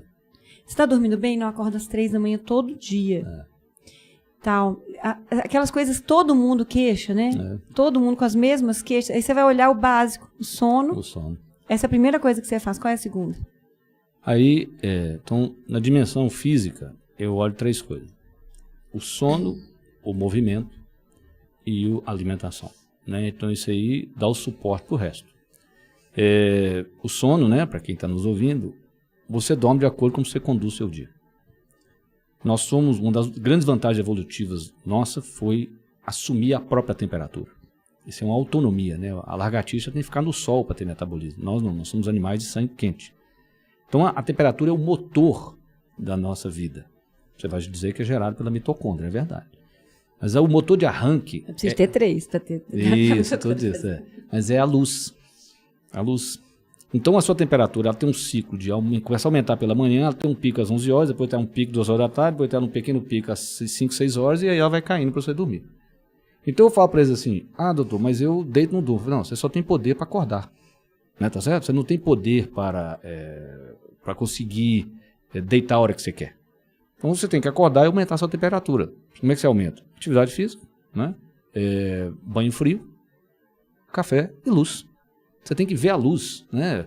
A gente tem que ter contato. Mas o banho frio para aumentar a temperatura? Ele aumenta, porque o seu corpo de rebote, né? De rebote, ele aumenta a temperatura.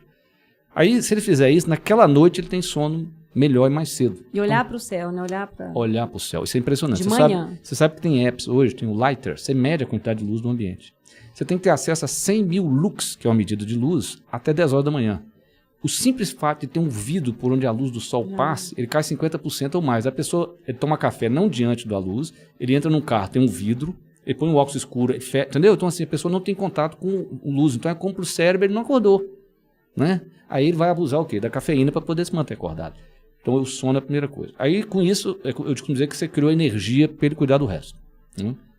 Na dimensão das emoções, nós temos que aprender a gerenciar nossas emoções. E muita gente acha, né, que o pensamento é mais importante do que você sente. Eu discordo, porque eu acredito numa coisa bottom-up, de baixo para cima. Ou seja, o seu subcórtex, a parte mais primitiva do seu cérebro, é muito mais poderosa do que o seu córtex. É claro, é o que você sabe, né? Faça dieta. Não consigo deixar de comer o meu açúcar. Então você tem uma parte sua que é mais poderosa que você. Eu costumo dizer que é o seu elefante interno.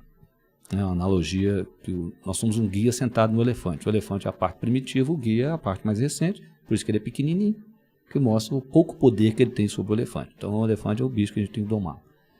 Então eu sempre digo para eles o seguinte, você tem que melhorar a sua fisiologia. Se você está comendo direito, sua fisiologia já está melhor. E aí você tem que atuar de alguma maneira, e eu costumo brincar que se você tiver que apresentar, lembre-se, a simplicidade é o máximo da sofisticação. Se você aprender uma única coisa, que é respirar, você resolve metade dos problemas da sua vida. Da outra metade, 25%, metade, você tem que fazer terapia. Os outros 25% não tem cura mesmo, você deixa para a próxima vida. Não é isso? O seu dinheiro só deu para isso. Então, exatamente. Não, já é suficiente, 75%. Então, com isso, ao mudar a fisiologia, ele consegue lidar melhor com os pensamentos. Mas o oposto não é verdadeiro. Porque se mudar os pensamentos, mas a fisiologia estiver determinando outras coisas para ele vai cair naquele lado. E aí a gente entra no córtex mesmo, que seria a dimensão mental. Que eu costumo dizer que se eu puder escolher uma única coisa hoje é a atenção. É o que nós estávamos comentando. O recurso mais escasso da vida moderna é a atenção, não é o tempo. Nós estamos desatentos o tempo todo, olhando para o celular. Então a gente não sente a vida na sua intensidade. Então aquilo que é bom não é experimentado como tão bom. Mas aquilo que é ruim, como nós somos muito mais ativados pelo negativo que o positivo, aí você sente com muito mais intensidade. Então, na proporção, parece que a vida está muito ruim. Porque, né, a desatenção ela te inibe de sentir muito mais o positivo do que o negativo. Porque o negativo é para sobrevivência, né? Você precisa de sentir emoções desagradáveis. Então, o treino da atenção te faz estar mais aqui agora. E, por último, na dimensão do espírito, é o sentido maior que você dá para a sua existência, como você deu exemplo dos pacientes com câncer. Todos nós temos que ter um futuro que nos puxe. Quando o Viktor Frankl ficou em Auschwitz, ele percebeu que quem sobrevivia, suportava aquele sofrimento, no belíssimo livro dele, Em Busca de Sentido, né, a pessoa andava Só aqui, tá? Só segunda-feira. O Thiago fica me dando café. Thiago é responsável por esse tanto de café. Vai me xingar, excesso de cafeína. Ele tá assim, ó lá. Tô com cafeína, não olhou pro céu hoje. Eu olhei, tá? Eu tô ótimo. Malhei 6 horas da manhã. Nossa, parabéns, Janaína. Não, o Breno chega lá com a arma na mão. Primeiro levanta, agacha. 6 horas da manhã é coisa de guerreiro mesmo. Eu consigo 7. Muito bem essa 6 noite. eu não consigo. Essa noite eu não dormi muito bem, tô no cafezinho. 6, esse aí eu não consigo. Então, o Viktor Frankl, ele mostrou, né, nesse brilhante livro, só para a gente ter uma ideia do sofrimento, eles começavam a... Eles não tinham comida, então eles entravam em anasarca, né? Eles começavam a ter edema. Falta de proteína, né? Não é isso? Eles não vai se inchar, não é isso? E aí o pé não cabia na bota. Só que eles tinham que andar na neve. Então eles iam ter necrose da ponta do dedo. E ele conta que a pessoa que tinha algo que a puxasse, ele queria escrever o livro, então ele ficava imaginando ele dando palestra, né? Quem tinha isto, sobrevivia. A pessoa resistia àquilo. Os que não tinham morriam com mais facilidade. E tinha um dia, que era muito impressionante, que ele conta que a pessoa perdia a esperança. Ela ficava na cama, o guarda podia vir bater, ele não saía da cama, e fumava todos os cigarros que ele tinha, que era um item muito valioso, e ele morria dali a 3 dias. Isso acontece se você se manter vivo num lugar desse, que tem a ver com essa dimensão, é uma tensão entre onde você está e onde você quer chegar. Não é só sonhar com o lugar onde você quer estar, é encarar a realidade, porque isso gira uma tensão estrutural entre o que eu quero, eu reconheço onde eu estou, né? Eu estou 40 quilos acima do meu peso, mas eu quero chegar aqui. Porque se você começar só a imaginar o que você quer, o seu cérebro fala assim, tá bom, beleza. Ele não sai do lugar, porque você não está mostrando a realidade. Então essa dimensão de que vai além de mim, ou seja, o meu legado, o que me puxa daqui 5 anos, eu quero ter um filho, ver meus netos, isso te coloca em movimento e possibilita você lidar melhor com as pressões da vida. Então, com isso, você tem uma visão integral. E o movimento? Para a pessoa fazer o movimento? Então, eu entendo que todas as psicoterapias, e elas são discordantes em muitas coisas, né? Isso falta, eu tenho um modelo, como é que eu indico qual linha para quem? Eu sempre tive dúvida nisso. Pois é, então eu vou te dar umas dicas. Então, o que acontece? O que a psicoterapia faz é colocar o indivíduo em movimento. Né? Na minha visão, nesse modelo que eu te falei da tensão estrutural, a psicoterapia traz a pessoa para a realidade. Então, quando você percebe a realidade, você sai dali. Né? Você fala assim, tem um leão atrás de você. Fala, não, tem não. Fala, não, tem um leão atrás de você. Não, tem não. Estou te falando. Aí um dia você vê que tem um leão. Aí você sai do lugar. É que eu brinco agora, eu falo para os colegas assim, vocês já usou o chat GPT? Não, você não está entendendo. Você está entendendo? Nós estamos no meio do cruzamento, tá vindo uma escalha de 18 rodas, ela vai passar por cima de nós. Eu já usei. Você já usou? Já estou usando. Eu depois que eu te apresentar o que eu consegui. Tá. Eu subo os exames em PDF, ele lê, encaixa na tabela e ainda me fala o que está certo ou errado. Eu faço isso, as meninas fazem isso para mim. Pois é, eu também. Tem um prompt que faz isso, vai facilitar a vida das meninas. Ótimo. Então, o que a psicoterapia faz é isso. Ela te faz empurrar você tomar um movimento. Que nunca é fácil, né, Janaína? Se fosse fácil, não só 30% das pessoas, um ano após ter infartado, continuam com as mudanças que eles fizeram, né, logo no início, pós-infarto. Mostrando que não é fácil. Que um hábito não é fácil de ser criado. E aí você tem as diversas linhas. Você quer que eu fale disso ou você tem mais alguma pergunta do pessoal aí? Não, tem pergunta. Tem? Mas eu quero que você fale o que você quiser falar. Eu vou explicar. Aqui, gente, então rapidinho. Tem muita pergunta. Vamos lá. A gente se carried away, né? Então, olha só. O Flávio está fazendo parabéns pela iniciativa. Obrigada, Flávio. TCM ou C8? Para autistas nível 1, Asperger, que faz a alimentação low carb, pode ajudar a excluir e reduzir medicação? Eu acredito que possa. Sim, eu acredito. O que eu conto, né, Janaína, é que de todos esses transtornos, se tem um que se você não mudar o seu comportamento não melhora nada, é a sua ansiedade, né? Os suplementos, né, claro, o autismo é uma coisa à parte, mas, por exemplo, você consegue aumentar muito o tônus energético num paciente. Então, uma pessoa deprimida, sem vontade, ela melhora.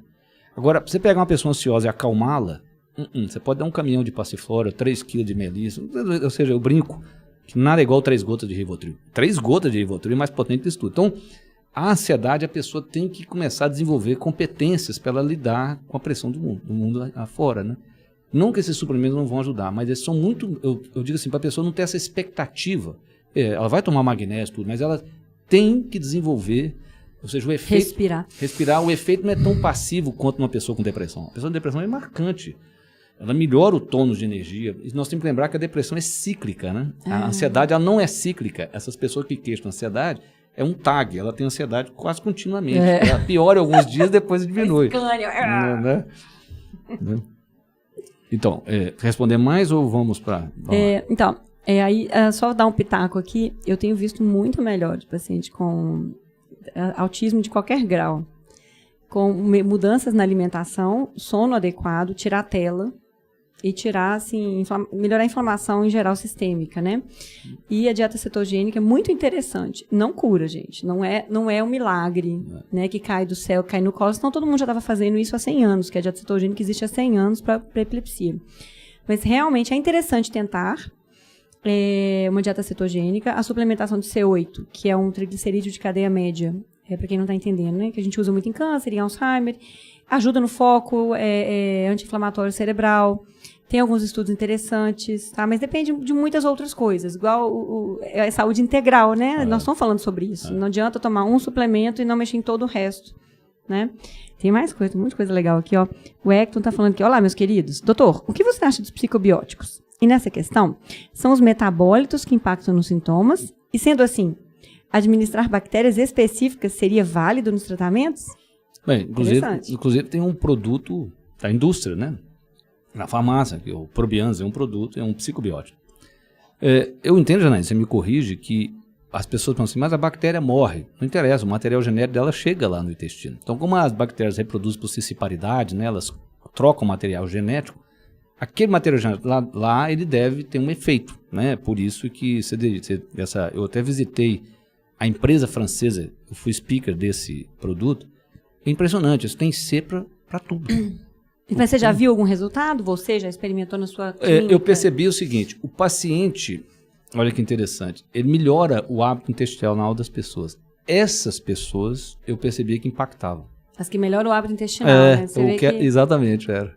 Agora, não é gastroresistente a cápsula? Porque aí não seria... Desse caso, porque desse chega no intestino intacto, esse né? produto Tem que ser gastroresistente. Esse produto é. Porque às vezes quando a gente manipula probiótica, 2 bi, 8 bi, tanto bilhões, que alguma coisa passa, né? Sim. Mas o ideal é cápsula gastroresistente, né? Essa não tem bilhões lá dentro. É pouquinho, né? Entendi. A Giliara está falando assim, ó. Meu irmão tomou muitos anos o fenobarbital gadernal, né? Devido a um caso de epilepsia na infância. Quando ficou adolescente, foi diagnosticado como esquizoafetivo. O uso prolongado desse remédio pode ter sido um gatilho? Não acredito. Você tem que lembrar que tem uma comorbidade, tá certo? As doenças psíquicas, elas têm comorbidades psiquiátricas, tá certo? O fato de ter uma aumenta a chance de você ter outra. Mesmo doenças aparentemente tão...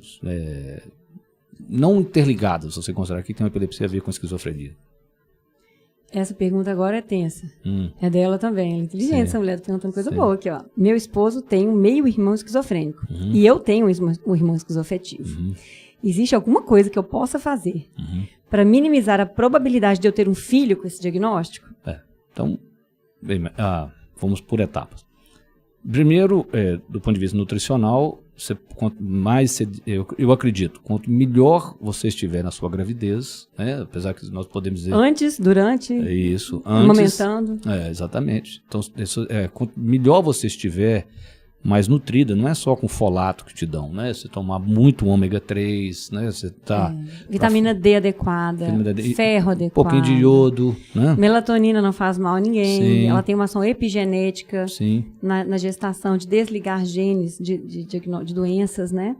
não ter um diabetes gestacional, não ter uma insulina alta, não ficar com desbiose. Muita coisa, né? Muita Dormir, coisa. menos estresse emocional. Mas tem a genética, né, Fred? Claro que tem a genética. E tem a epigenética. Quem manda mais é a epigenética, mas tem a genética. Se você pegar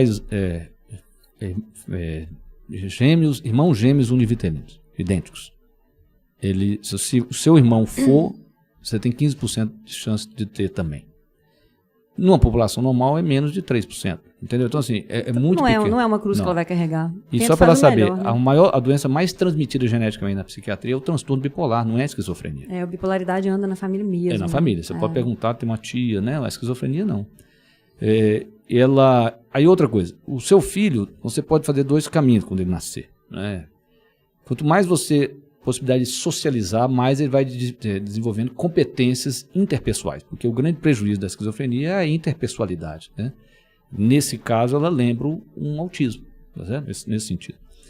E você, ou seja, aí entra, como é que o que desencadeia a crise, né? A esquizofrenia, ela é uma doença digênica, ela não é uma doença degenerativa.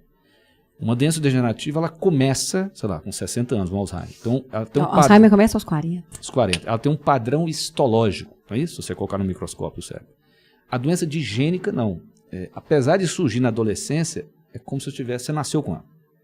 Ela se manifesta na adolescência após provavelmente, né, para o pessoal entender, os nossos neurônios, eles crescem as conexões, eles sofrem podas, como se estivesse esculpindo uma estátua, uma pedra. A última poda acontece na adolescência e ela é maior porque você tem os hormônios da puberdade, então os neurônios se conectam muito. E aí ele sofre a última poda. Na hora que faz a última poda, as pessoas que têm esse gene têm um problema nessa última poda. E isso é geralmente desencadeado por um estressor. Né? O fulano, né, estudou muito vestibular, brigou com a namorada, sempre tem um evento. Então, no fundo, quanto melhor você preparar essa pessoa durante a vida para lidar com as questões emocionais, eu posso dizer que a resiliência dele será maior quando ele enfrentar esse problema nessa fase. Então eu costumo dizer assim, é esporte, né? Esporte coletivo, né? Esporte coletivo. Não é no golfe, não. Não, tem que ser coisa que, né? Esporte. Eu costumo dizer que, para um homem que é mais young, ele luta arte marcial, porque a arte marcial, ela tem uma característica, você tem que aprender a controlar a sua agressividade. Eu devia ter feito, cara. Minha mãe não me colocou. Os meu irmãozinho não me pôs. Você tá vendo? E eu costumo dizer que na arte marcial você não perde, você apanha. É um pouquinho pior, né? Tá vendo? Então, assim, esse é um exemplo de submeter gradativamente, a pessoa vai gerando mais resiliência. Então, eu acredito que quando ela tiver esse evento que desencadearia lá na adolescência, ele lidaria melhor com isso. Agora, crianças que comem comida processada, ultraprocessada, elas têm mais diagnóstico de transtornos psiquiátricos na vida adulta, né? Sim. É importante, então, você está vendo, 6 meses antes, né? Você e seu marido, faz uma consulta médica, dosa vitaminas, minerais, né, essas coisas que o povo fala que são inúteis. Pois é. Dosa tudo isso, dá uma olhada, melhora a alimentação de vocês, né? Porque você não tem jeito, seus óvulos já estão lá, mas você pode cuidar deles para eles estragarem menos até a hora de você ter o filho. Isso. Seu marido não, ele faz, todo dia ele faz, cada 3 dias ele faz de novo. Isso. Então é importante que ele tenha um cuidado, porque os gametas vêm dele também. E tem como melhorar a saúde do seu filho se ele estiver se cuidando bem antes. Então, assim, o pré-concepção tem influência 10 anos depois na vida do seu filho. Isso tem estudo publicado. Durante a gestação, tem um cuidado mais integral. Isso mesmo. Emocional, atividade física, suplementação adequada, não deixar as deficiências vitamínicas. Na hora que nascer, você vai amamentar. Se Deus quiser, tomara que você consiga amamentar, porque isso é uma exigência em cima da mulher, né? Às vezes a mulher não consegue. Mas tomara que você consiga, porque é muito bom que você tenha um parto normal, que você amamente, que ele vai ter menos desbiose, né? E aí, o seu filho não comer porcaria, não dá refrigerante para ele, dá comida de verdade, tira, tá? Essas bisnaguinhas aí, ó, com 7 agrotóxicos, isso, que a gente descobriu no mercado brasileiro, né? Então, assim, não dá comida processada pro seu filho. Eu já vi gente dar Coca-Cola na mamadeira, né? Eu já vi também. Então, assim, é de doer. Então, se você cuida da sua saúde física, mental, antes da concepção, na gestação, no aleitamento materno e na vida do seu filho, as dicas do Dr. Federico aqui de fazer esporte coletivo, de cuidar, de ter mais amigos e tudo, dá pra... E assim, mesmo assim, o risco é baixo, né? Então não é pra você ficar também neurótica com isso. Você viu que o risco é baixo, né? Mas aqui, hoje em dia, a maior parte das doenças psiquiátricas não são genéticas, né? Das alterações psiquiátricas e comportamentais, né? É por isso que você vê quantidade de borderline que não tinha na minha geração. Não tinha. De pessoas com autismo, não tinha na minha geração. Não tinha tanto autista, não. Eu não fiz psiquiatria infantil, mas sabe convir comigo que os autistas crescem. Eu, no ambulatório da Faculdade de Medicina, eu tinha 2 pacientes com autismo. A pessoa fala assim, eu falo, esquece o diagnóstico. Pessoas com essas características que hoje nós chamamos de autismo. Eu falo assim, lá no hospital crônico, eu diria que eu tinha uns 8 graves. Mas não era esse tanto que tem hoje. Não, tem muito mais, né? Não é? Isso é estilo de vida errado também, né? Concordo. Você falou uma coisa muito interessante, né? Da epigenética, né? Aquela, eu não me lembro a autora, que conta que agora é a primeira vez nos Estados Unidos que a terceira geração vai nascer, uma terceira ou quarta geração de pessoas que só comeram comida industrializada. E ela conta aquela história da Hungria, né? Na Segunda Guerra Mundial, não é isso? Que Hitler, a Hungria foi um dos países que Hitler foi mais duro com eles, né?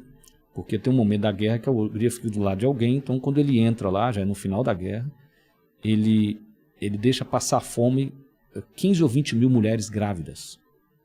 E aí eles acompanharam em estudos a mulher que estava grávida no primeiro trimestre da gravidez e outra no segundo trimestre. As do primeiro trimestre, os filhos têm mais chance de ter diabetes tipo 1. É claro, eles começaram a crescer num lugar que não tinha comida. Quando eles nascem, tem comida. A do segundo trimestre, os filhos, eles não têm, mas os filhos dele têm. É como se houvesse uma coisa transgeracional. Você fala, isso existe na natureza, existem gafanhotos. Os gafanhotos, você deve se perguntar, por que todo dia não está voando gafanhoto, igual mais ou menos 1 ano e meio atrás estava vindo um enxame lá da Argentina? Porque o gafanhoto que entra em enxame, ele acontece a cada 2, 3 gerações de gafanhoto. Não é toda geração. Então, acredito que você tem genes que são despertos 2, 3 gerações depois. Então, ela tem até um TED Talk sobre isso, que ela conta que a grande questão é o risco agora, porque tem mais de uma geração que só se alimentou de comida industrializada. E assim, a obesidade infantil está crescendo assustadoramente, né? Teve um aumento de 30%, assim, o aparecimento dessas doenças só vai piorar. E são doenças comportamentais, o estilo de vida errado, né? E quando a gente fala em saúde integral, gente, não adianta só tomar remédio. É mudar o estilo de vida. Igual ele falou, tem gente que quer uma coisa, mas não quer passar por aquilo. Se a pessoa, ela quer uma coisa, mas precisa de outra. Ela quer emagrecer, mas ela precisa emagrecer, mas ela quer ser emagrecida. Então é muito difícil. A pessoa, ela quer melhorar o transtorno de humor, mas ela quer continuar vendo série até as 2 da manhã, porque ela funciona, ela é uma pessoa noturna. Eu sou noturna. Exatamente. Não existe isso, uma pessoa noturna. É uma pessoa que está com problemas sérios hormonais desde sempre, ela acha que ela é noturna e isso virou um novo normal.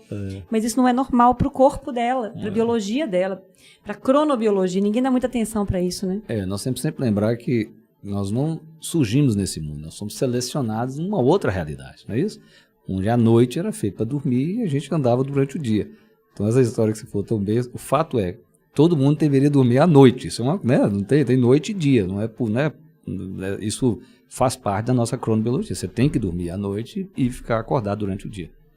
Tem uma pergunta para você aqui, ó. Inspirinauta. Encontrei a doutora Janaína estudando sobre MET e o câncer. Creio que existem muitos doentes sendo tratados de forma errada. Eu mesmo tinha uma tremedeira nervosa que na primeira dose de iodo passou. Eu tinha tremor essencial grave. Você tinha? Eu tinha, cara, com as dietas cetogênicas curou. E eu ia dar ponto no pronto-socorro, aí quando era uma criança, os pais olhavam assim pra mim e eu tava lá. Eu tomava café às 3 da manhã, João 23, né? Eu falei, não, mas na hora que eu dou ponto eu paro de tremer. E eu dava ponto direitinho. Aí as mães olhavam, nossa, esse tia ficou morrendo de medo, você dá ponto, você treme. Eu falei, eu não sei porquê. Não quero tomar remédio e curou com dieta. Muito eu lembrei disso aqui. A Tereza, eu vivo isso que a doutora Janina falou. Eu tenho sintomas de hipotireoidismo, Hashimoto e sinto vontade de mandar os médicos quando eles me dizem que eu tenho que ir no psiquiatra. Assistam, eu vou fazer uma live hoje com o Dr. Ítalo Rachid às 9 horas sobre isso, no Instagram dele. Sim. Agradeço pelo esclarecimento sobre os psicobióticos. Outra pergunta, qual é o impacto da hiperpermeabilidade intestinal com glúten e caseína nos distúrbios psiquiátricos? Assim, como você fala, o fato de ter se você tem um leaking gut, né, uma permeabilidade aumentada no seu intestino, você também tem no seu cérebro. O cérebro, ele tem uma barreira, como ele é um órgão muito nobre, ele tem uma barreira chamada barreira hematocefálica, né, que é um filtro que, para tudo entrar no cérebro, vindo de um vaso, ele tem que passar por ali. Entrou pela sua artéria, ele tem que passar por esse filtro para chegar lá. Então, nem tudo que você come chega lá, ou também entra como deveria. Né? A gente sabe, por exemplo, que se você, mesmo o triptofano vindo, se estiver inflamado, ele vai para um lugar diferente. Então, a permeabilidade intestinal, você pode ter certeza que você também tem uma permeabilidade cerebral. Então, entra o que não deveria entrar. Leaky brain. Leaky brain. E o cérebro, diferente, o sono é muito importante para todo o nosso sistema. Mas é como se o nosso cérebro ele só fosse limpo à noite. O seu corpo não, a todo momento você está entrando coisas nos vasos linfáticos, não é isso? O cérebro não, os vasos linfáticos, né? Você tem 3 vasos no seu corpo, vamos dizer assim. Você tem artérias que levam o seu sangue oxigenado saindo do coração, você tem veias que o sangue chega no coração, no pulmão para ser oxigenado, você tem vasos linfáticos, que é quando a mulher faz drenagem linfática, não é isso? São proteínas maiores que não tem como andar no sangue, vão lá para os vasos linfáticos. Os vasos linfáticos do cérebro, eles só surgem na hora que você está dormindo. É um vaso artificial, né, virtual. Algumas células encolhem, eles aparecem. E o líquor que banha o nosso cérebro, ele é jogado, igual você joga para lavar um chão, você joga água, ele é jogado no cérebro e ele recolhe as proteínas defeituosas. Então, num leaking brain, você vai ter muito mais coisa ali para ser limpo. Porque ele não dá conta de tirar aquilo tudo. Isso tanto é um fato, que agora tem um exame, você sabe, uma punção licórica. Diagnostica Alzheimer. O que você sabe, o diagnóstico é que se tiver pouca proteína, não é mais, né? Por quê? Porque mostra que ela não está sendo drenada do cérebro, ela está ficando lá, não é isso? É a beta-amiloide acumulando, então ela não está no líquido, ela deveria estar para ser eliminada, ela está acumulando. Então o seu o seu intestino permeável, você pode ter certeza que você tem um cérebro permeável. Então é claro que tem uma correlação, e aí vai entrar um tanto de coisa que não deveria. E o intestino permeável, ele estimula receptores TLR4, que são assim, o gatilho para resistência insulínica, para risco cardiovascular aumentado. Isso é mensurável pelo PCR, ultrassensível, que é o exame de sangue que a gente faz. Tem conexão com o tipo de bactéria que está no seu intestino, o estímulo desse TLR4 e o PCR ultrassensível, cronicamente falando, o SAAD, lá da Unicamp, estuda muito isso. Sim. E essa inflamação crônica que vem no intestino, ela está no corpo todo, né, gente? O intestino é uma porta. Quantos quilômetros que a gente tem de intestino, né? Tipo, quantos milhões de, sei lá, quantos quadros de futebol, de campo de futebol profissional? Mas muitos, assim. Dobra. É muita superfície de contato. Então, a gente está totalmente vulnerável. É a maior superfície de contato com o meio externo. Com o meio externo. E a gente, se vocês forem pensar em termos de quantidade de bactéria, tem muito... Nós somos 5% do DNA que está em nós. 95% são as bactérias que habitam em nós. Então, hoje, graças a Deus, ele se respeita muito o intestino. Virou moda também, né? Tudo agora eles acham que é dar probiótico, não é bem assim. Mas, realmente, o bioma, que não é só intestinal, é vaginal, é bucal, nasal. Né? A galera aí cheia como é que chama? Canal mal feito, doença periodontal, aumentando o risco de infarto, de câncer, clamídia, um monte de coisa que tudo é errado, né? É o pH do estômago, que não existe mais acidez de tanto omeprazol, pantoprazol, omeprazol que vocês tomam. E aí o H. pylori sai lá e sai do duodeno, vem para o estômago, dá problema. Então, assim, bactérias estão em nós, né? A cândida está em nós. Então, assim, o desequilíbrio disso vem dos nossos hábitos de disfunções hormonais não tratadas, né? E do que a gente come, né, cara? Exatamente. A gente é o que a gente come, por dentro e por fora. Vocês fiquem espertos pra vocês verem, não. É curioso, né, Janine? Porque o pensamento convencional médico, porque nós temos que lembrar que as primeiras doenças que foram atacadas foram as doenças infecto-contagiosas. Então, você matava o bacilo da tuberculose, né? Você matava, né, o causador da sífilis. Só que você vai matar a sua cândida, que ela vive ali. Ela está ali, ela volta. Não é que ela veio de fora, ela está ali, né? E você falou sobre a proteína C reativa, né, que é o marcador de inflamação. Você também deve ter a mesma experiência. Na verdade, é o marcador mais difícil de baixar.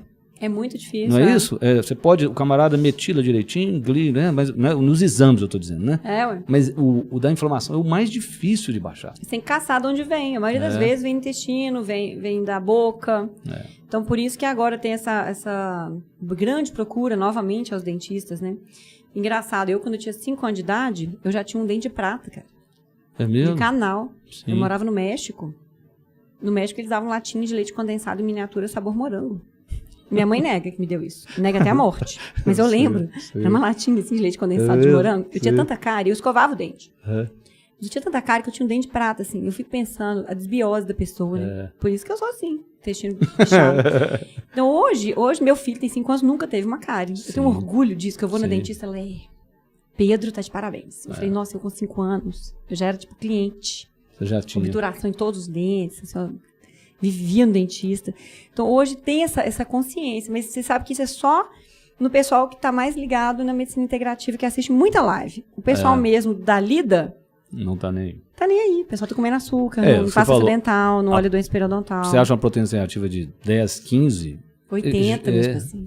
Geralmente é um canal. Você acha? Então você vai faz um raio-x panorâmico, tem um canal lá. Tem um canal lá. Não tem problema. É muito importante, gente, vocês irem a um dentista bom, visitar um periodontista de vez em quando, principalmente diabéticos, pelo amor de Deus. Vai no periodontista de vez em quando. Tá? É muito importante. Oftalmologista, periodontista, nefrologista, um podcast com nefrologista. Agora, não fiquem achando que ir a médicos vai resolver o problema de vocês. Porque ir ao médico, tem aquele povo que a profissão ir ao médico, já viu? Exatamente. Chega com a sacola, as donas chegam com a sacola em mim. E uma lista. Janaína, na mesa, assim, eu falei, não, manda antes. Aí agora não é assim mais, não. Manda antes por e-mail. Minhas super braço direito e esquerdo me ajudam, anotam tudo pra mim. Aí eu vou lá, confiro e tal. E na hora da consulta eu vou conversar. Porque senão você fica uma hora anotando exame e leva pra casa, né? E a pessoa tem 50 médicos. Quem tem 50 médicos não tem nenhum. Já reparou? É uma pessoa que vai. Não, porque eu fui no cardiologista. E um médico não sabe o que toma do outro. E aquele tanto de receita. Que esquece de mostrar e o médico passa remédio que não pode junto. Exatamente. Eu pego aquilo tudo e falo, não, vem cá. Vamos conversar. Aí quando você vê, a pessoa tá totalmente perdida, sintomática, nada melhora e ela tá tomando remédio. O que eu chamo isso? Vocês estão procurando no lugar errado a solução. Né? A solução é mudar o estilo de vida em primeiro lugar. É a base. Sono, alimentação, manejo de estresse, atividade física e reposição hormonal adequada. Eu gosto dessas... Eu faço uma rodinha, assim, igual esse povo do coaching, faz a rodinha. Se você tá com um buraco no meio da roda, a roda não roda. Então, e realmente, para você ter saúde integral, tem que ter mente, corpo, espírito. Eu tinha uma preguiça desse povo na faculdade que falava de biopsicossocial. Hoje é o que eu mais trabalho, é isso. Sim. Porque eles tinham toda a razão. É porque nós somos educados para... A única realidade é a realidade mensurável. É isso? Hoje eu entrei num debate porque a internet, que bom, né? Tem muito perfil que é assim, o que é ciência, e a ciência, e a ciência. Eu acho curioso que 99% não atende ninguém.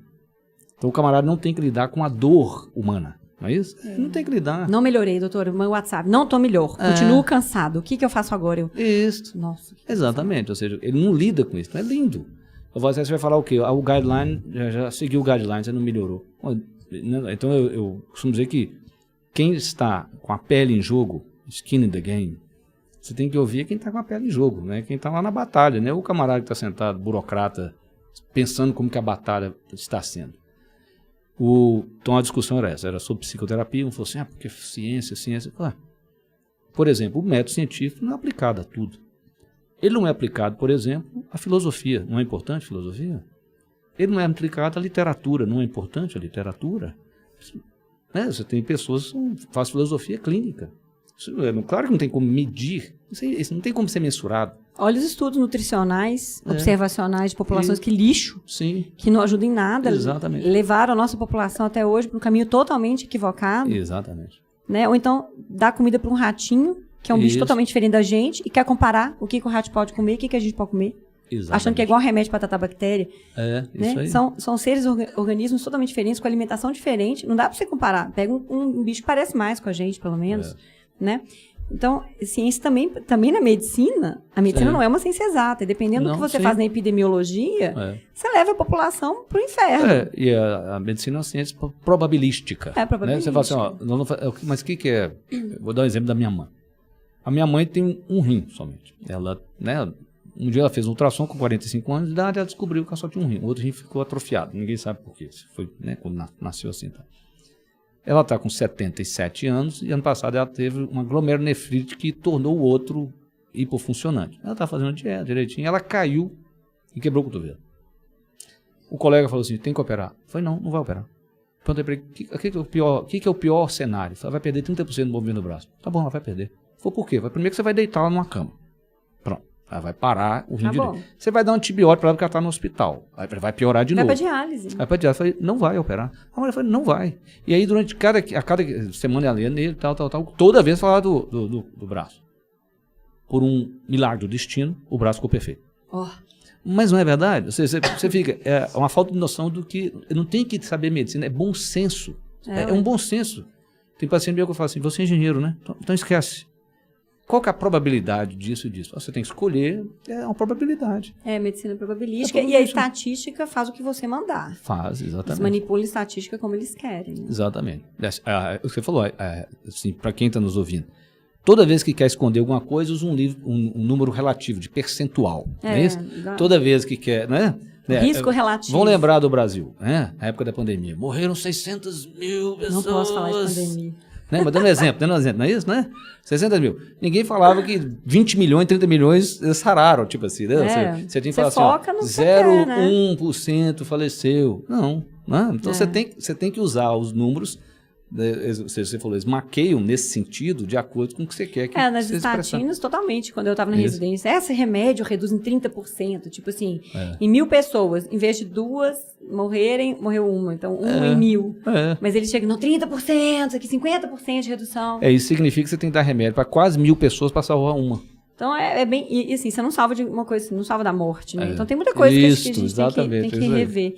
Agora, com essa questão de saúde integral, pessoal, vocês que ficam aí batendo cartão em médicos, especialistas, e pegando uma receita daqui, outra receita dali, eu gosto muito de uma historinha, não lembro quem me contou isso, mas é que uma menininha perdeu, não sei se foi um alfinete, alguma coisa, na casa dela lá, e estava lá na rua, tá lá na rua olhando o negócio no chão, e a menina tá procurando, não tô achando.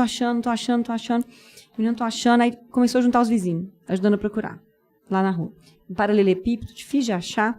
Não tô achando. O que é que você tá procurando? Não, o alfinete caiu aqui, tem que achar o alfinete, não tô achando o alfinete. E aí juntou umas 20 pessoas procurando o alfinete e tal. Aí de repente veio uma pessoa assim, mas peraí, aonde que você tava quando você perdeu seu alfinete? Eu tava lá em casa. Então por que você tá procurando aqui fora? Não, porque lá em casa tá escuro, e aqui fora tem mais luz, tá mais fácil. Isso mesmo. Né? Você tá procurando o lugar errado. Então, vocês estão procurando o lugar errado, a solução para os problemas de vocês, né? Vocês estão... Eu costumo dizer que isso é um viés humano. Então, eu falo assim, são 2 vieses, né? Primeiro, achar que existe uma bala mágica que vai resolver todos os problemas. E a gente vê, né, que cada vez assim, né? O CBD vai resolver tudo. Os psicodélicos agora vão resolver tudo. Não é isso? Não. Nada vai resolver tudo. Então, primeiro você tem que ter esse cuidado. Não existe esse negócio que vai resolver tudo. Segundo viés, mais é melhor. É assim? Às vezes menos é melhor. Até com CBD, né? Não, o CBD é típico isso, né? Você vai, a pessoa melhora. Você dá mais, ela piora. Você tem que achar um ponto. Então, né, nós tivemos essa... Não, mais é melhor, né? Ou seja, vai tomar mais testosterona, mais. Não, mais não é melhor. Tudo na natureza, como a Janaína falou, é uma curva em U. É isso mesmo. Até um ponto é bom, depois começa a piorar, né? Se você tomar água em excesso, também é um problema. Eu já tive paciente com esquizofrenia que tomava 8 litros de água por dia, 10 litros de água. É um problema. Até um ponto é bom, mas depois não, você tem uma queda. Então, mais não é melhor. Não é melhor. Não é melhor. As últimas perguntas aqui, pessoal. A Giliara está agradecendo aquelas questões da esquizofrenia. O Raimundo, Raimundo, tudo bem? Ele sempre está aqui. Uma glicose sempre de 80, uma insulina sempre de 16. Qual o risco de uma insulina alta e doença cardiovascular? Acho que essa pergunta sei. É para você, já. É para mim, né? Então, esse negócio de insulina de 16 em jejum é uma insulina mais alta mesmo. Depende do que você está comendo. Mas eu teria que ver os restos dos exames. Então, será que tem resistência insulínica mesmo? Então, como é que está a sua relação triglicérides por HDL? Está acima de 2? Como é que está a sua função hepática? Sua GGT, que é a gama-glutamiltransferase, está alta? É um sinal de resistência insulínica. Você tem gordura no fígado? É um sinal de resistência insulínica. Seu ácido úrico está alto? Pode ser disfunção tiroidiana, mas pode ser excesso de frutose na dieta. Então, só algumas coisas indiretas. Sua circunferência abdominal está aumentada? Esquece tudo que eu falei. Você tem resistência insulínica, você tem risco cardiovascular aumentado? Não precisa fazer esse exame. Então, insulina alta a longo prazo aumenta a aterosclerose, né? Insulina alta induz mais resistência insulínica. Então, sim. Agora, não tem estudo, não tem uma evidência robusta de que uma insulina de 16 vai aumentar o risco cardiovascular. Porque isso é uma insulina em jejum, que é uma medida aleatória. Então, vamos dizer que esse dia você dormiu mal. Seu cortisol ficou avacalhado, a insulina subiu. Não, sempre minha insulina dá 16, minha glicose está 80, mas a sua hemoglobina glicada está 4,2. E você come carboidrato, tal, você faz uma dieta com carboidrato que não é low carb. Então, assim, não dá pra gente pegar um exame e colocar um rótulo. Muito difícil. O que eu faço com o paciente? Eu analiso tudo. eu olho o exame físico, eu olho o estilo de vida. Porque às vezes sua insulina é de 3 e você é tão estressado que você vai infartar por estresse. Porque o estresse é igual ao tabagismo. Que é igual ao sedentarismo. A gente não trata exame. A gente não trata exame. A gente trata pessoas. Entendeu? Então é mais complexo do que isso. Você falar, porque a insulina é 16. Ok, mas como é que tá o resto? Como é que tá a sua vida? Como é que tá seu sono, seu estresse? Você fuma? Sua família toda infartou? Seu colesterol é altíssimo, mas a ApoB é baixinha. Então tem muita coisa, né, pra gente conversar. Fibrinogênio altíssimo, PCR altíssimo. Então, às vezes a insulina é baixa, a pessoa vai ter câncer, a pessoa vai infartar. Do mesmo jeito, porque não adianta olhar um pilar, são todos os pilares. Né? Isso mesmo. Tudo que a gente fala, eu costumo dizer, tem a ver com mudar comportamentos, se você vê a nossa conversa. Então, eu acho que eu vou explicar para vocês um pouquinho como é que um hábito é criado. O nosso cérebro, se eu fizer um corte, aqui, ó, o nosso cérebro, ele se desenvolve de baixo para cima, de trás para frente, tá certo? Assim, ó. Então, se eu considerar que isso aqui é a nossa coluna vertebral, lá no útero da mãe já é assim, vem assim, aqui entrou na caixa craniana, isso aqui, ó. Aqui está o meio do cérebro, que eu vou dizer, o sistema límbico das emoções, e o córtex, que é essa parte enrugada, está aqui. Sendo que essa região é o córtex pré-frontal, que está atrás da nossa testa, que é o que nos faz humanos. Nenhum bicho tem testa e nem mão, né? Só o ser humano tem testa e mão. O macaco ele não faz isso aqui, ó, a posição do polegar com todos os dedos. Então, essa região do nosso cérebro, onde estaria a nossa razão, a nossa capacidade de conter o elefante interno, né? De conter os nossos impulsos, que é o nosso córtex pré-frontal. Toda abordagem terapêutica que você for, de terapia cognitivo-comportamental, psicanálise, qualquer uma delas, a intenção é desenvolver essa região mais para você dar conta de lidar, entender suas emoções, como é que você contém as emoções. Então, esse é o caminho. Desde questões se você não dormir direito, se você comer alimentos de alto índice glicêmico, né? Picos de glicemia, o córtex pré-frontal ele sente isso, então ele não funciona tão bem. Então, como a gente desenvolve de trás para frente, um adolescente será sempre mais impulsivo que um adulto, porque o córtex pré-frontal dele ainda não foi desenvolvido. Então, o que é um hábito? O hábito é quando o córtex pré-frontal, o guia do elefante, foi capaz de ensinar o elefante a fazer alguma coisa de maneira automática. A grande dica é o seguinte, o seu córtex, ele tem, diante da quantidade de informação do mundo, ele só é capaz de lidar com uma pequena quantidade. Ele lida com 40 bytes de informação. Você absorve 10 milhões de bytes por segundo.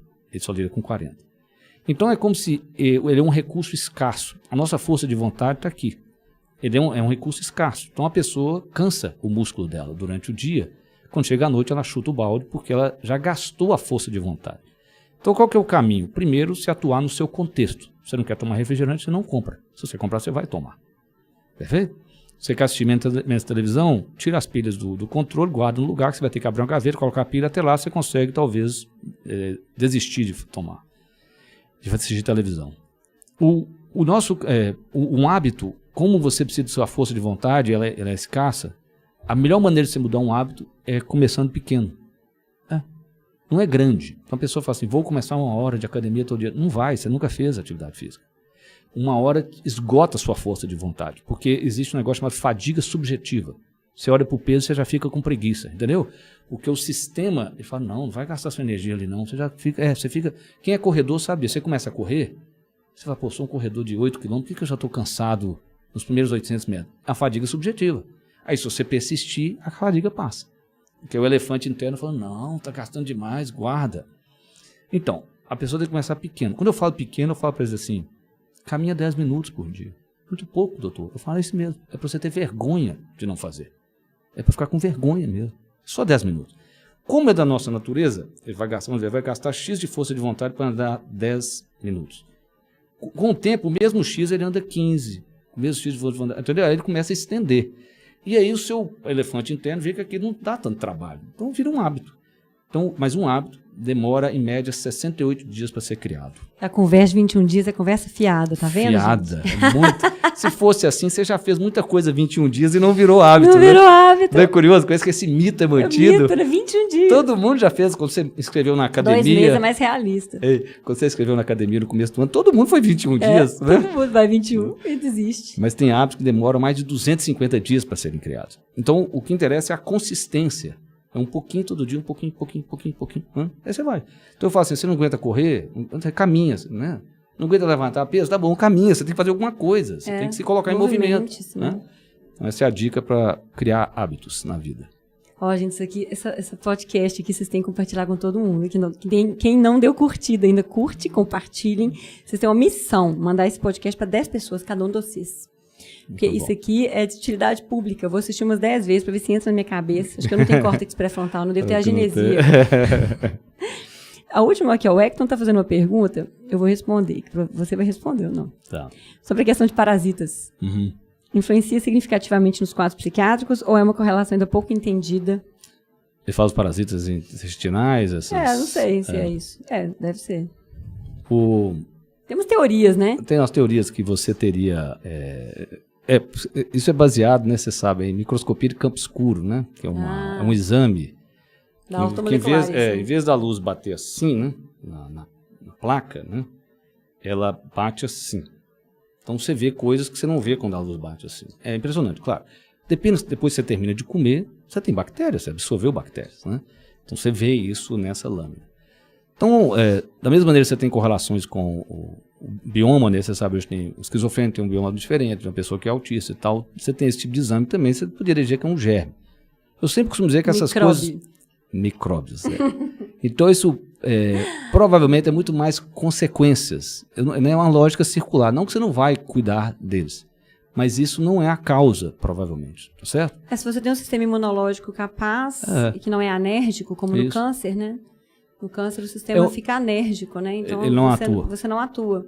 Então aí os micro-organismos podem proliferar à vontade, assim como o tumor. Então é uma coisa que também a gente vê. Então seria muito mais, né? Ele é oportunista. Ele aproveita aquilo e vai ocupar aquele lugar. E eu acho o seguinte, depois que você melhora a sua saúde, isto sendo um problema, ele vai né? Você dá uma faxina na casa. Fazer uma faxina. Isso é mais uma vez uma bala de prata. A gente quer achar uma causa que é um parasita que se eu matar vai resolver tudo. A título de curiosidade, né? Os eumintos, né? Não é isso? A lombriga. Tem lugar no mundo já que o cara compra o ovo, você já viu isso, né? Não, você nunca viu isso, não? Que consideram que esses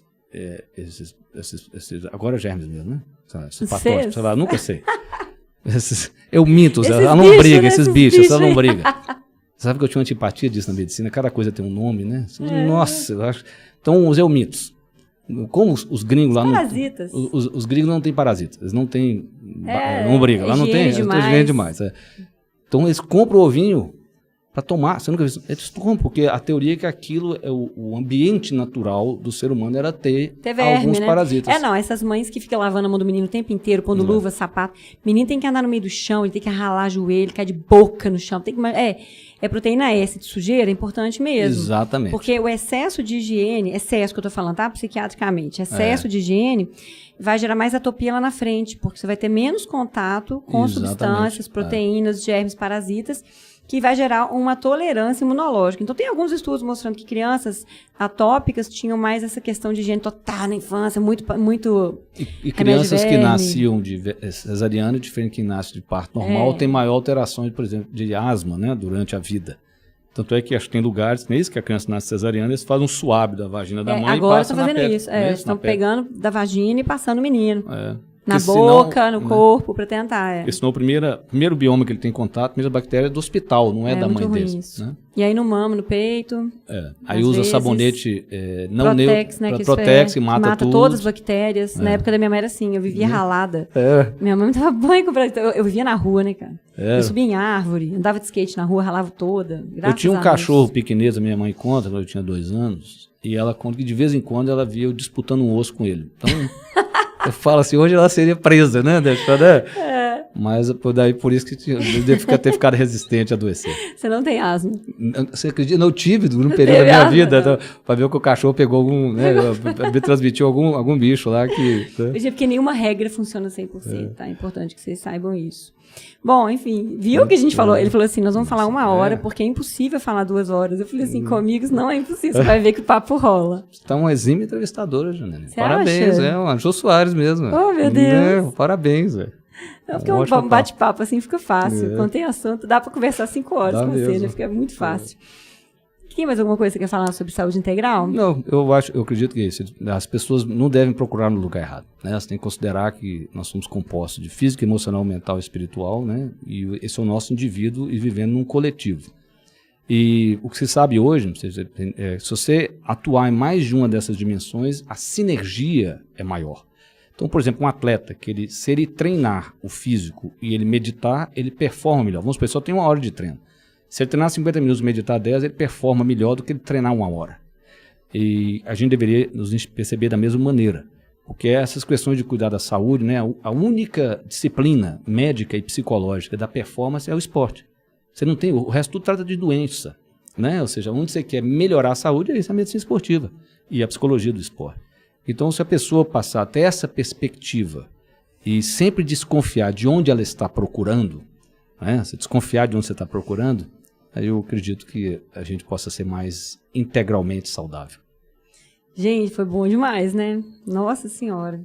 Fiquei muito feliz de te receber aqui. Acho que tem que voltar, falar mais. Né? Tem muita coisa pra gente falar de medicina, de vida, e eu espero que vocês realmente reflitam sobre cada minuto desse podcast, porque eles são longos, né? Outro dia falaram comigo, gente, muito longo. Eu falei, outro dia eu achei um podcast muito bom, de 2 horas. Na verdade, era de 3. Sim. Aí no Spotify, eu falei, vou vir no Spotify. Aí toda hora que eu tinha um tempinho, eu escutava o podcast.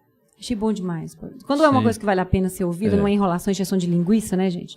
Aqui a gente não enche linguiça, não tem papo, papo acaba. Quando tem papo, eu vou indo até a hora que tá 2 horas, que realmente eu tenho dó de vocês. Mas não tem enrolation. Aqui não tem enrolation. Embromation. Embromation nada, que é pau quebrando o tempo inteiro. Então reflitam, compartilhem, assinem o canal. Semana que vem não será ao vivo, mas será muito bom.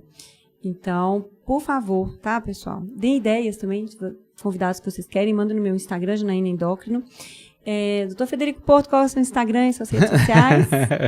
O Instagram é @drfredericoporto. Põe Toda segunda-feira, às 20 horas, aliás, hoje é dia, né? Eu faço uma live, chama Bate-Papo com o Doutor, fazemos desde março de 2020. E quem quiser, a gente se encontra lá. Eu respondo perguntas dos participantes. Aí, quem ficar com alguma dúvida e não conseguiu perguntar, né? Isso mesmo. Vai lá, hoje às 8 e 9 horas vocês vão em mim. Tem uma live sobre tireoide, bacana. Muito bom. Tá bom? E você tem um curso de novo, gente? Ele tem vários cursos. Eu tenho vários cursos, você acha no Linktree, no link do meu Instagram, né? Tem o Neuroprodutividade, Detox Emocional, Hábitos Permanentes e Sombra, o Lado Oculto do Eu. Vale a pena, galera. Então, boa sorte aí no autoconhecimento de vocês, na jornada de vocês. Um grande beijo. Tchau, tchau. Tchau, tchau.